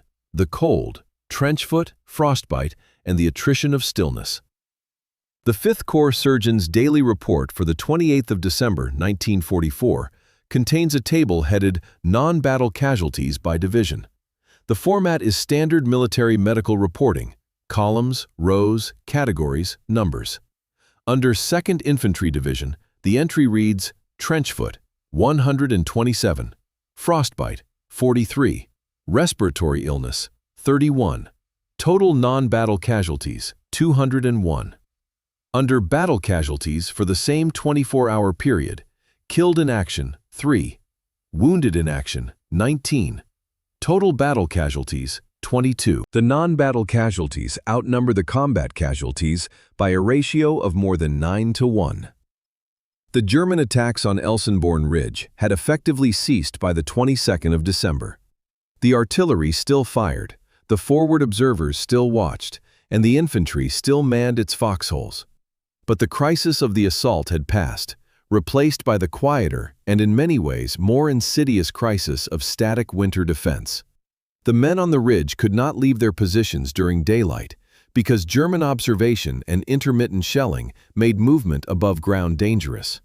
They sat in foxholes, holes roughly 4 feet by 6 feet, sometimes roofed with logs and frozen earth, sometimes open to the sky, for 12, 16, sometimes 20 hours at a stretch. The temperature on the wind-scoured plateau ranged between -4 and -12 degrees Celsius through the last 2 weeks of December. Snowfall was intermittent, but the more dangerous condition was the cycle of wet snow, followed by partial thaw, followed by refreeze, which filled foxholes with a slurry of ice water that saturated boots and clothing and could not be drained without exposing the occupant to observation. Trenchfoot is a condition with a name that sounds archaic, a relic of the First World War's trenches, but its pathophysiology is straightforward and unchanged by the passage of decades. Prolonged exposure of the feet to cold, wet conditions causes the blood vessels in the extremities to constrict, reducing circulation. Without adequate blood flow, tissue begins to die. In mild cases, the feet become numb, swollen, and discolored. In severe cases, gangrene develops and amputation becomes necessary. The condition is entirely preventable with dry socks, periodic removal of boots to allow circulation, and rotation of personnel out of wet positions. On Elsenborn Ridge, where men could not remove their boots during daylight, where dry socks were intermittently available at best, and where the rotation schedule was disrupted by ongoing casualties and the organizational chaos of the preceding week. Prevention was largely theoretical. The sock problem illuminates a supply chain failure that is characteristic of the gap between institutional capacity and frontline reality. The European Theater Quartermaster's records indicate that adequate supplies of wool socks were available at Army-level depots, warehouses in France and Belgium stocked with the products of American industrial mobilization. The 5th Corps Quartermaster's Journal, however, records repeated requisitions for socks that were unfilled or delayed by 3 to 5 days. The disconnect was not one of production. America produced socks in abundance, but of distribution. Getting socks from a depot in Liège to a foxhole on Elsenborn Ridge required trucks, roads, supply points, and carrying parties, each link in the chain subject to delay, damage, or diversion. A crate of socks sitting in a warehouse 50 miles away was, for the man whose feet were submerged in ice water, functionally non-existent. The standard-issue combat boot compounded the problem. The service shoe Type 2, with its composition rubber sole and rough-out leather upper, was not waterproof. When saturated, as it inevitably was within hours in the conditions on the ridge, it became a cold transfer medium, conducting heat away from the foot rather than insulating it. The German Army standard jackboot, with its higher shaft, kept water out longer, though not indefinitely. The American boot was designed for mobility in temperate conditions, for the advance across France, for the movement war that characterized the summer and autumn of 1944. It was not designed for static defense in winter. The distinction between an army that was moving and an army that was sitting still was, for the boot's designers, not a consideration. It should have been. The shoe pack, a hybrid boot with a rubber lower and the leather upper, designed for wet and cold conditions, existed in limited quantities and was distributed inconsistently across the 5 Corps front. Some soldiers received them, others did not. The distribution appeared to follow unit priority rather than environmental exposure, meaning that some men in identical conditions had marginally better footwear, while their neighbors had standard combat boots. The European Theater Inspector General's report on cold weather equipment, published in February of 1945, documented these inconsistencies with the detailed, dispassionate criticism that Inspector General reports specialize in. The report's recommendations, more shoe packs, better distribution, mandatory foot care inspections by unit leaders, were sound. They were also 2 months too late for the men whose toes had already turned black on Elsenborn Ridge. I am struck by the fact that we remember the men who were shot and forget the men whose feet rotted. Both were casualties of command decisions. The men who fell to enemy fire were casualties of the German command's decision to attack. The men who lost toes and feet to trench foot were casualties of the American Army's decision to treat winter as a logistical afterthought, to deploy an army into a northern European winter with footwear designed for autumn and a supply system that could deliver ammunition faster than it could deliver socks. This is not a controversial observation. The Army's own post-war medical studies reached the same conclusion. It is, however, an observation that the heroic narrative of the Bulge consistently omits, because trenchfoot is not heroic. It is degrading. It reduces soldiers to patience and combat to endurance. And it indicts the institution that sent them there with inadequate equipment. Between the 16th of December and the 31st of January, 5th Corps reported approximately 3,400 non-battle cold weather casualties, trenchfoot and frostbite combined, compared to approximately 2,800 battle casualties in the same period. The non-battle casualties represented roughly 24% of total rifle strength, and required evacuation and hospitalization averaging 30 to 45 days per case. Approximately 5% of severe trenchfoot cases resulted in amputation. These men did not return to their units. They were replaced by the same individual replacement system that sent strangers to fill the foxholes of the fallen, and their absence weakened the units they left behind in the same way that combat casualties did. One fewer experienced man, one fewer familiar face, one more gap filled by someone who didn't know the terrain or the routines or the names. The U.S. Army had known about the trench foot problem before the Ardennes. Cold weather training and equipment testing had been conducted in 1943 at Camp McCoy, Wisconsin, and Camp Hale, Colorado. Recommendations for insulated boots and cold weather clothing were implemented for troops deploying to the Aleutian Islands. They were not adopted for the European theater, apparently on the assumption that Western European winter conditions did not require the same equipment as subarctic operations. This was a planning failure grounded in geographic assumptions, the belief that Belgium was not Alaska, and therefore Alaska-grade equipment was unnecessary. Belgium in December of 1944 was not Alaska. But a man sitting in an ice water-filled foxhole for 16 hours does not care about latitude. He cares about whether his boots are waterproof. The answer, for most of the men on Elsenborn Ridge, was no. The 5th Corps surgeon's daily reports continued through January, the tables of non-battle casualties filling pages with the same columnar precision they had maintained through December. The numbers declined as the static defense period ended and the units began to move.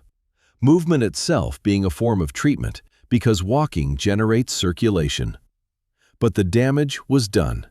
The ridge had been held not just against the German army, but against the winter itself, and the winter had extracted a toll that no after-action report adequately conveys. The cold did not attack with artillery or infantry. It attacked with stillness, the enforced immobility of men who could not leave their holes, could not remove their boots, could not warm their feet.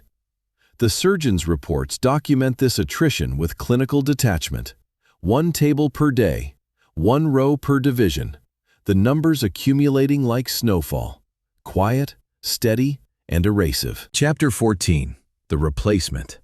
One soldier's first day on the ridge. In the 99th Infantry Division Association's archives, there is a cassette tape recorded in 1987, now digitized, of a veteran identified only as RM, Private First Class, 395th Infantry. The recording quality is poor. There is a dog barking somewhere in the background, and the man's voice has the flattened affect of someone recalling something he has not spoken about often. He describes his arrival on Elsenborn Ridge on the 29th of December, 1944. He says, "They put me in a hole with a guy named, I don't remember his name. He didn't want to talk. I asked him what happened here. He said, 'Don't ask.' That was my first day." The replacement pipeline that delivered RM to his foxhole was a system designed for speed, not integration. Individual soldiers, not formed squads or platoons, but single men, were processed through a 5th Corps replacement depot near Eupen, sorted by military occupational specialty and by the needs of depleted units, loaded onto trucks, and driven forward to unit rear areas. From there, a company runner or NCO would guide the replacement to his assigned position, typically a foxhole whose previous occupant had been killed, wounded, or evacuated with trench foot. The entire process, from depot to foxhole, could take as little as 48 hours.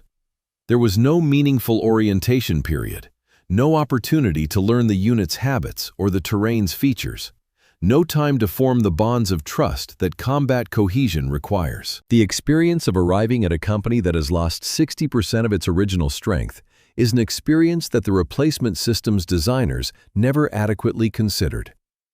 The surviving members of such a unit are bonded by shared trauma, operating on institutional memory and mutual knowledge that no briefing can replicate.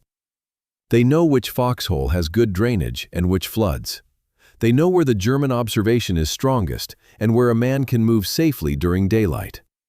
They know the sounds of the position, which distant explosions are outgoing and which are incoming, which creak of a tree branch is wind and which might be movement. The replacement knows none of this.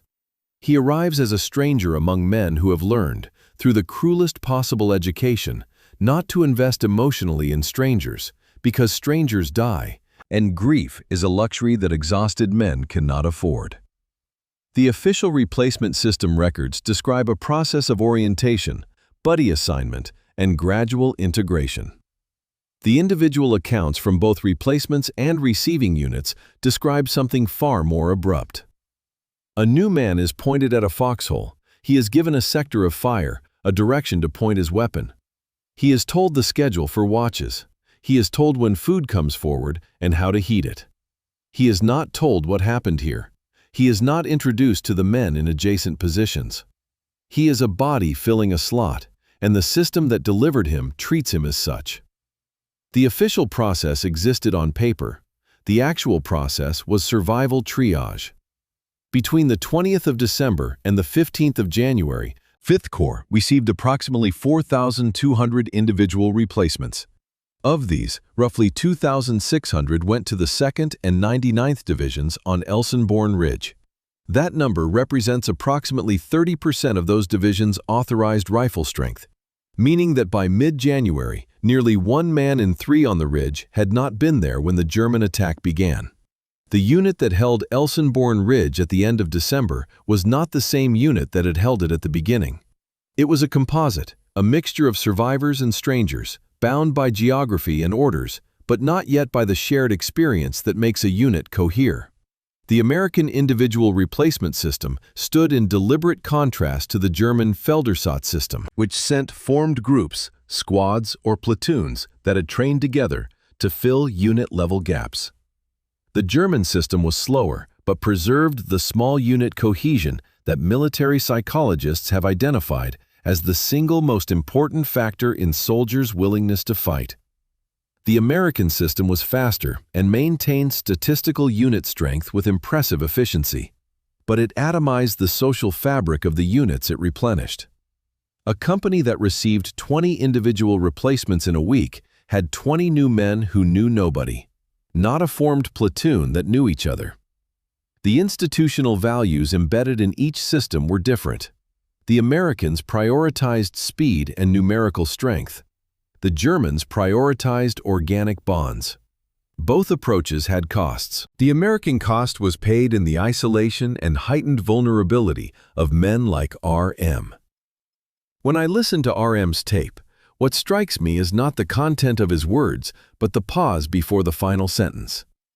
There is a silence of approximately 4 seconds between "he said" and "don't ask." 4 seconds is a long pause in recorded speech. It is the kind of pause that indicates not a search for the right word, but a decision about whether to continue.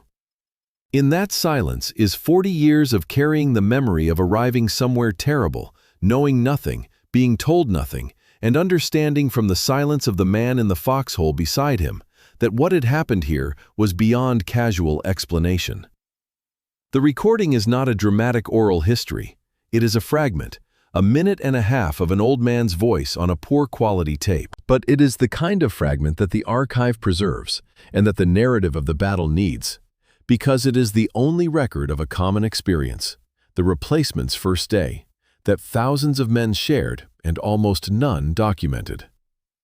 Post-war psychiatric studies of combat veterans found that replacement soldiers who arrived during or immediately after intense combat showed higher rates of post-traumatic stress disorder than soldiers who had experienced the same combat as members of established units. The absence of social bonds, the sense of fighting among strangers, of being expendable filler in someone else's war, was itself a psychological risk factor. The replacement system that maintained the division's numerical strength was simultaneously undermining their psychological resilience, filling foxholes with men who were statistically more likely to become psychiatric casualties because they lacked the protective buffer of belonging. This finding, published decades after the war, confirmed what every veteran of the replacement experience already knew intuitively, that arriving alone was its own form of wound. The man in the foxhole who said, "Don't ask," was not being hostile. He was being honest, or perhaps merciful. What had happened at Rocherath Krinkelt in the Krinkelter Wald, on the open slopes east of the ridge where the artillery had done its work, was not material for casual conversation with a stranger. It was the kind of knowledge that could only be shared with someone who had been there, and RM had not been there. The silence between them, the veteran and the replacement, sharing a hole in the frozen ground, was the social reality of the replacement system made physical. 2 men, close enough to touch, separated by an experience that one had survived and the other could not comprehend. RM survived the war. His name appears on the 99th Division's post-war roster. He attended at least one reunion where the tape was recorded. Beyond these facts, his story in the archive is thin: a minute and a half of audio, a name reduced to initials, a single day described in a few sentences. But his experience was the experience of 2,600 men who arrived on Elsenborn Ridge as strangers and were expected to become soldiers of the 2nd and 99th Divisions instantly, by virtue of being assigned there. Some did, some didn't. The system did not track which was which. It tracked numbers, slots filled, strength maintained, requisitions met. The tape recorder in 1987 captured what the system could not: the sound of a man remembering what it felt like to arrive. Chapter 15. The Counterattack That Wasn't. January 1945. The 2nd Infantry Division's operations order for the January advance east from Elsenborn Ridge includes an intelligence annex describing the expected enemy situation in the sector. One paragraph reads, "Enemy forces in the sector are assessed as significantly reduced in strength. Resistance is expected to be disorganized." In the margin of the copy that made its way to a battalion command post, someone has written a single word in pencil. The annotation was not redacted from the archived copy. It survives as a silent editorial from a man who had spent 3 weeks under fire on the ridge and who did not share the intelligence staff's optimism about what waited in the forest to the east. The order to advance came in early January as part of the broader Allied counteroffensive to reduce the Bulge. Across the Ardennes, American divisions were pushing inward from north and south, compressing the salient that the German offensive had created. The Elsenborn sector divisions, the 2nd and 99th, were ordered to advance eastward, retracing the ground they had defended, moving back into the Krinkelter Wald and toward the German border positions that had been the start line of the offensive 3 weeks earlier. The order was logical at the operational level. At the company level, it was received by men who had survived the worst defensive battle of the Western Front and were now being asked to leave their foxholes and walk forward into the same forest that had nearly consumed them. The minefields were the first and most persistent obstacle. Both American and German mines now lay in the path of the advance, scattered across the terrain in patterns that reflected the chaos of the December fighting. American mines, laid during the hasty defensive preparations of the 16th through 19th of December, were inconsistently mapped. The 5th Corps Engineers Report claims that 80% of American minefields were accurately recorded. The 2nd Division's Engineer Battalion disputes this, citing multiple incidents in which their own mines were encountered in locations not on any minefield record. I credit the division-level account because the evidence of unexpected mine encounters is documented in casualty reports that have no institutional incentive to fabricate. Casualties from mines in January exceeded casualties from enemy fire in several battalions, a statistic that inverts the normal hierarchy of battlefield threats and speaks to the density and unpredictability of the explosive debris that both armies had left in the forest. Frozen minefields presented a specific technical problem that compounded the mapping failures. The German S-Mine 35, the Bouncing Betty, and the American M2A4 anti-personnel mine both relied on mechanical fuses whose sensitivity was affected by temperature. Some mines froze in place and failed to detonate when stepped on, only to become active again during a thaw. Others became more sensitive as the frozen ground shifted around them, reducing the pressure required for activation. Mine clearance teams could not rely on standard detection equipment because the frozen ground altered the mine's depth and orientation relative to the surface. Manual probing, a soldier lying prone, pushing a thin metal rod into the ground at a shallow angle, feeling for the resistance of a mine casing, was the only reliable method, and it proceeded at a pace measured in hours per 100 meters of cleared path. The return to the Krinkelter Wald confronted the advancing soldiers with something that no operations order had prepared them for: the unburied dead of their own earlier battle. American and German bodies from the December fighting lay where they had fallen, preserved by the cold, covered by varying depths of snow. Soldiers advancing through the forest encountered the frozen remains of men they had served with, recognizable in some cases by equipment, insignia, or physical features despite 3 weeks of exposure. Multiple post-war accounts from both divisions describe this experience as psychologically worse than the December fighting itself. The combat had been immediate, urgent, adrenaline-fueled, a crisis that demanded action and left no time for reflection. The advance through the battlefield's residue was slow, deliberate, and saturated with the evidence of what the crisis had cost. The Wallerscheid crossroads, the same objective the 2nd Division had been attacking on the 13th of December, when the German offensive interrupted everything, was recaptured around the 15th of January. The same ground, the same crossroads, the same concrete pillboxes of the Siegfried Line. A month had passed.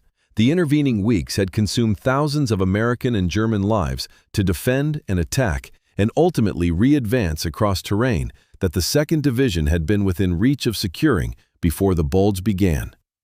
The circularity is not ironic. Irony implies a narrative consciousness that history does not possess. It is simply the arithmetic of war: ground lost, ground held, ground regained, the net advance measured in meters, and the cost measured in men. I find the word counterattack dishonest when applied to the January advance from Elsenborn. A counterattack implies momentum, initiative, the aggressive reclamation of lost ground by a force that has absorbed the enemy's blow and is now delivering its own. What happened in January on the Elsenborn sector was something less dynamic and more painful. A slow, careful, mine-impeded, casualty-producing walk forward by exhausted units whose offensive capability had been significantly degraded by the preceding month of combat, cold weather losses, and the dilution of experienced personnel by replacements. The advance was measured in hundreds of meters per day, not kilometers. The resistance, contrary to the Intelligence Annex's assessment, was not uniformly disorganized. The 2nd Infantry Division suffered 625 battle casualties during the January advance, a figure remarkably close to the 734 battle casualties it suffered during the December defensive battle. The advance was, in human terms, nearly as costly as the defense. This equivalence contradicts the narrative expectation that the counterattack phase should have been less costly than the crisis phase, that the hard part was over and the advance was a return to normalcy. It was not. The forest was mined. The Germans, though weakened, occupied prepared positions. The cold continued to take its toll. And the men doing the advancing were not the men of mid-December. They were a different formation, 30% replacements, with trench-foot evacuees still uncounted in the rear, and the institutional knowledge of the original unit diluted by every day of attrition. The 99th Division, the formation that had been the Green Division in December, performed measurably better in the January advance than its statistical profile would have predicted. Its casualty-to-advance ratio was lower than the 2nd Division's in several comparable engagements. The explanation, though uncomfortable, is straightforward. The December battle had functioned as the most intensive combat training the 99th soldiers could have received. The men who survived the Krinkelter Wald, Lossheimergraben, and the withdrawal to the Ridge had been educated in forest warfare, small unit tactics, and survival under fire in conditions that no training program could simulate. They were no longer the battle babies. They were veterans, hardened not by design but by crisis, and their January performance reflected the cruel efficiency of combat as a teacher. The January advance does not lend itself to a satisfying narrative conclusion. There was no dramatic moment of breakthrough, no flag raised on a recaptured height, no symbolic gesture to mark the end of the Elsenborn story. The units advanced, took casualties, cleared mines, and eventually reached the positions they had held, or had been attacking, before the 16th of December. The front stabilized. The Bulge was eliminated. The war continued, grinding eastward toward the Rhine and beyond. Elsenborn Ridge returned to being what it had been before the battle. A wind-swept Belgian plateau, unremarkable to anyone who did not know what had happened there. The foxholes remained, slowly filling with snow and debris. The cratered fields east of the ridge began their slow recovery. And the men who had held the ridge, those who survived December, survived the cold, survived January, moved on to the next position, the next order, the next phase of a war that still had months to run, and had already taken from them more than any accounting could capture. Chapter 16. The Memory War. Who owns Elsenborn Ridge? The first edition of John Toland's Battle, The Story of the Bulge, published in 1959, contains 389 pages. Elsenborn Ridge receives approximately 18 pages of coverage. Bastogne receives approximately 110. If historical importance were measured by page allocation, a crude metric but a revealing one, Elsenborn would be roughly 1/6 as significant as Bastogne. By any military measure of operational consequence, this ratio is indefensible. The question of why Bastogne dominates the popular memory of the Bulge, while Elsenborn occupies a footnote, is not a question about the battles themselves. It is a question about narrative. Bastogne had the elements that storytelling requires: a siege, a surrounded garrison, a defiant reply to a surrender demand, and a dramatic relief by Patton's Third Army driving north through winter weather. It had the 101st Airborne Division, a unit with a distinctive identity, aggressive public relations, and a paratrooper mystique that captured the American imagination. It had General McAuliffe's response to the German surrender ultimatum, a single word that became the war's most quoted anecdote. Elsenborn had none of these things. It had two line infantry divisions, the 2nd and the 99th, without distinctive public identities. It had a defensive action that lacked dramatic movement. It had a corps commander, Garrow, who neither sought nor received publicity. It held. Holding is not cinematic. The strategic comparison between the two positions undermines the popular ranking. Bastogne was surrounded, but the German advance flowed around it. The road junction at Bastogne was denied to the Germans, which complicated their logistics, but it did not stop the advance. The 5th Panzer Army bypassed Bastogne and continued westward toward the Meuse. Elsenborn was never surrounded, and the German advance did not flow around it. The 6th Panzer Army was stopped, completely, permanently, and with catastrophic losses at the ridge and its flanking positions. The northern half of the German offensive was choked at Elsenborn. The distinction is between a position that was an obstacle and a position that was a wall. Some historians have attempted to redress the imbalance. Charles B. MacDonald, in the U.S. Army's Official History of the Bulge, gave Elsenborn appropriate weight and argued that the northern shoulder was the decisive factor in the offensive's failure. John S. D. Eisenhower, in The Bitter Woods, argued for Bastogne's greater significance based on the road junction's logistical importance to the German 5th Panzer Army.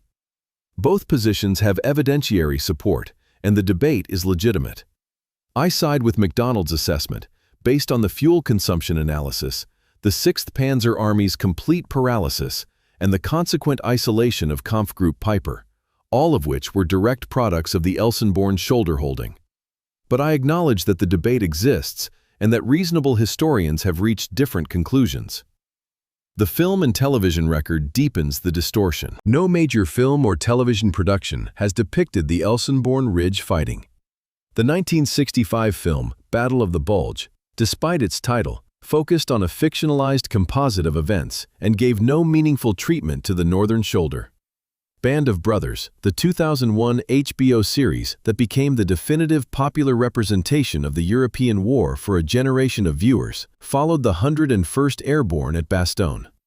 The reasons for Elsenborn's absence from screen are structural rather than conspiratorial. Defensive combat in fixed positions is visually static. Men sitting in foxholes, calling artillery fire onto distant targets, do not produce the kinetic movement that film and television require. The medium favors offense, movement, and visible human action. Elsenborn's defense was largely about the absence of these things, about holding still while the artillery did the killing at distances too great for a camera to capture. MacDonald's role in the historiography deserves particular note because it illustrates how the participant historian can serve as a corrective to narrative distortion. MacDonald was not merely the author of the official history, he was a veteran of the battle. He had commanded a company in the 2nd Infantry Division in the Krinkelter Wald during the December fighting. His objectivity as the official historian was informed, and arguably sharpened, by his personal understanding of what the ridge defense had required. He knew the ground because he had stood on it.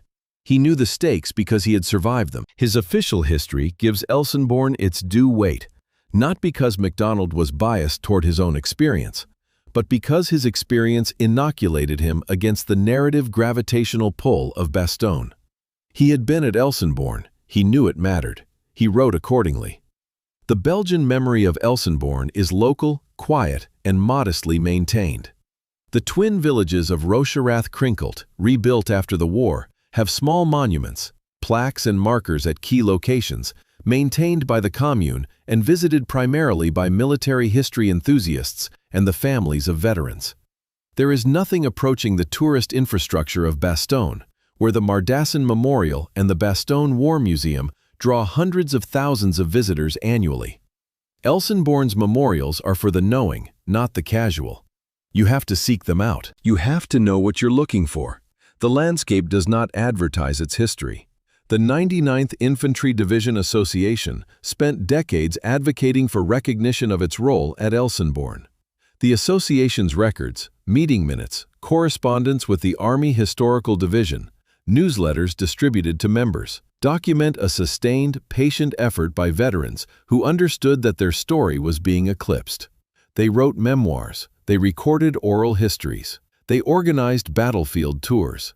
They did the work of self-documentation that the institutional narrative had not done for them. The 2nd Division's veterans, from a unit with a longer history and a more established institutional identity, did not face the same degree of invisibility, but even the 2nd Division's Elsenborn experience was subsumed, in popular memory, by Bastogne's louder story. I am making this documentary in part because I believe the historical record has been imbalanced by the gravitational pull of a good story.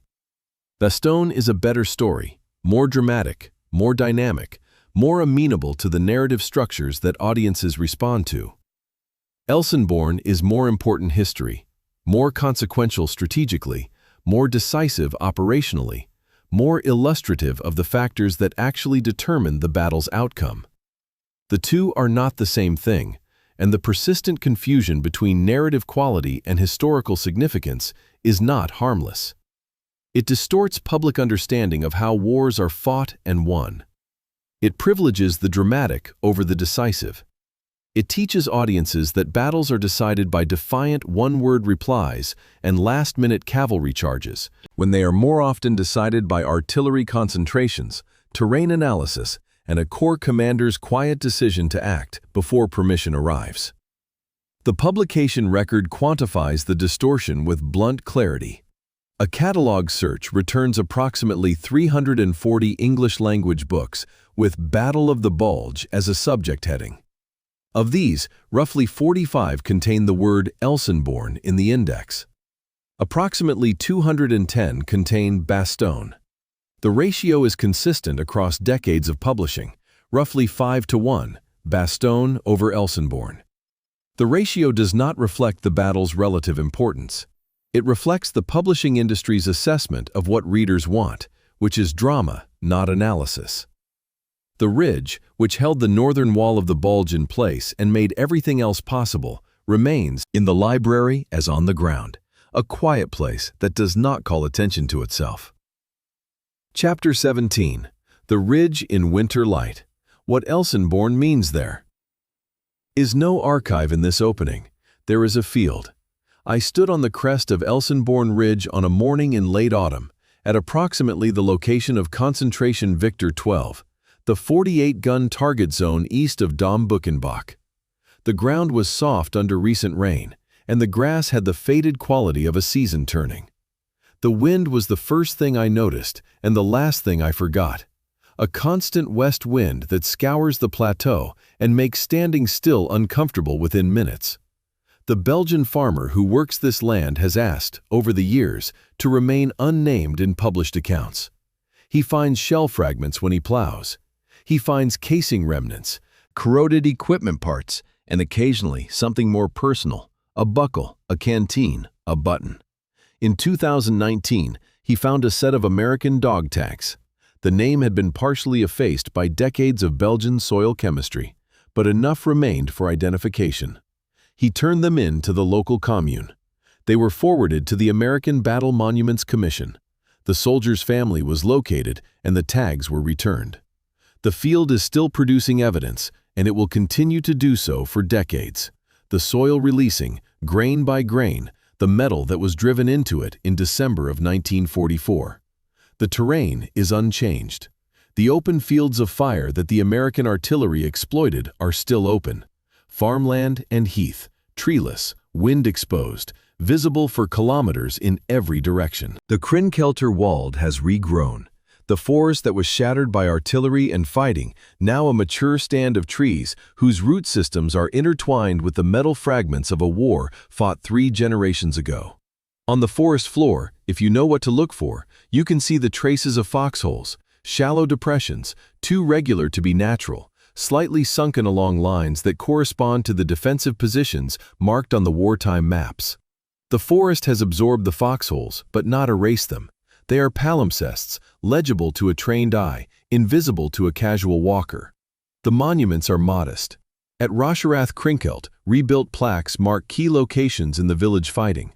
At the Elsenborn camp, still an active Belgian military training facility, a memorial records the American units that fought here. There is no national American monument at Elsenborn. The contrast with Bastogne, where the Martisson Memorial rises above the town in monumental stone, is stark and telling. The landscape's quiet is itself a statement about the battle's place in collective memory, or its absence from that memory. The unexploded ordnance remains a present-tense concern. The Belgian military's bomb disposal service, DOVO, the Dienst voor Opruiming en Vernietiging van Ontploffingsstukken, recovers ordnance from the Elsenborn area annually. Belgian records estimate that approximately 10 to 15% of artillery shells fired during the battle failed to detonate, a higher dud rate than the 5 to 8% estimated in American after-action reports. The Belgian figure, based on 80 years of continuous recovery data, is almost certainly more accurate. DOVO teams have recovered approximately 230 tons of unexploded ordnance from the Elsenborn sector since 1945. The implied total ordnance, extrapolated from the dud rate, is broadly consistent with the American ammunition expenditure records. The ground is still armed. It will be for generations. The environmental residue extends beyond metal. The heavy metals from approximately 185,000 artillery rounds, lead, copper, zinc, and TNT breakdown products, have entered the soil and groundwater of the Elsenborn Plateau. Belgian environmental studies have detected elevated concentrations of these contaminants in soil samples from the battlefield. The war's chemistry outlasts its politics. The decisions made in December of 1944 to mass 348 guns and fire 11,500 tons of ammunition into an area 5 miles wide have consequences that are measurable in milligrams per kilogram of soil 8 decades later. In 2017, a Belgian archaeological team conducting a survey of the Elsenborn battlefield found, in a collapsed foxhole position, a U.S. Army-issue pocket Bible. The inside cover bore the name of a soldier from the 99th Infantry Division. The Bible had a bullet hole through its center, entry and exit, clean, through the middle of the book. The soldier's name was checked against the division's post-war roster. He survived the war. He appears on the roster with no casualty notation. Somewhere in the chaos of the Krinkelter Wald, a bullet struck his Bible instead of his body, or passed through the Bible after passing through something else, or was in the Bible's pocket when it was set aside. The circumstances are unrecoverable. The Bible, with its bullet hole, is now in the local commune's museum, a small artifact in a small collection in a small Belgian town. The last veterans of the Elsenborn fighting are, as of this recording, vanishingly few. The men who were 18 in December of 1944 are now, if they survive, past 100. The transition from living memory to archival memory, from men who can describe the sound of the forest breaking apart under artillery, to documents that record the ammunition expenditure, is happening now. Within a few years, there will be no one alive who stood on this ridge in the winter of 1944. The cassette tape of RM, the morning reports of Company K, the S3 journal with its deepening pencil marks, the fire mission logs with their 2-minute kill entries. These will be all that remains of the experience, translated from flesh into paper and magnetic tape and digital file. I stood on the ridge and looked east, toward the Krinkelter vault. The distance from the tree line to where I stood was about 1,500 meters. You could walk it in 15 minutes at a comfortable pace. On the 20th of December, 1944, the 12th SS Panzer Division and the 3rd Panzer Grenadier Division tried to cross that distance and were broken by the American artillery before they reached the Foxhole Line. 11,500 German soldiers killed and wounded were the cost of trying to cross ground that a person can walk in a quarter of an hour. It is not far, it was far enough. The ridge held because of terrain that favored the defender, artillery that was massed and coordinated beyond anything the German force could suppress, the decisions of Jarrow and Robertson made in the first hours of the crisis, the stubbornness of green soldiers who didn't know when they were supposed to break, and the professional competence of veteran soldiers who knew exactly what to do and did it.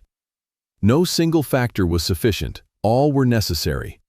The ridge held, and because it held, the 6th Panzer Army's offensive collapsed, and because the 6th Panzer Army collapsed, the Bulge was containable, and because the Bulge was contained, the war's timeline was not extended by the months or years that a successful German offensive might have purchased. The chain of causation runs from a lieutenant's paced-off kill zone at Losheimer Graben to the strategic map of Europe. The ridge connects them. It is still there, open, wind-scoured, farmed, armed with its unexploded shells and its contaminated soil and its fading foxhole traces. It does not explain itself. It does not need to. The evidence is in the ground, and the ground is patient.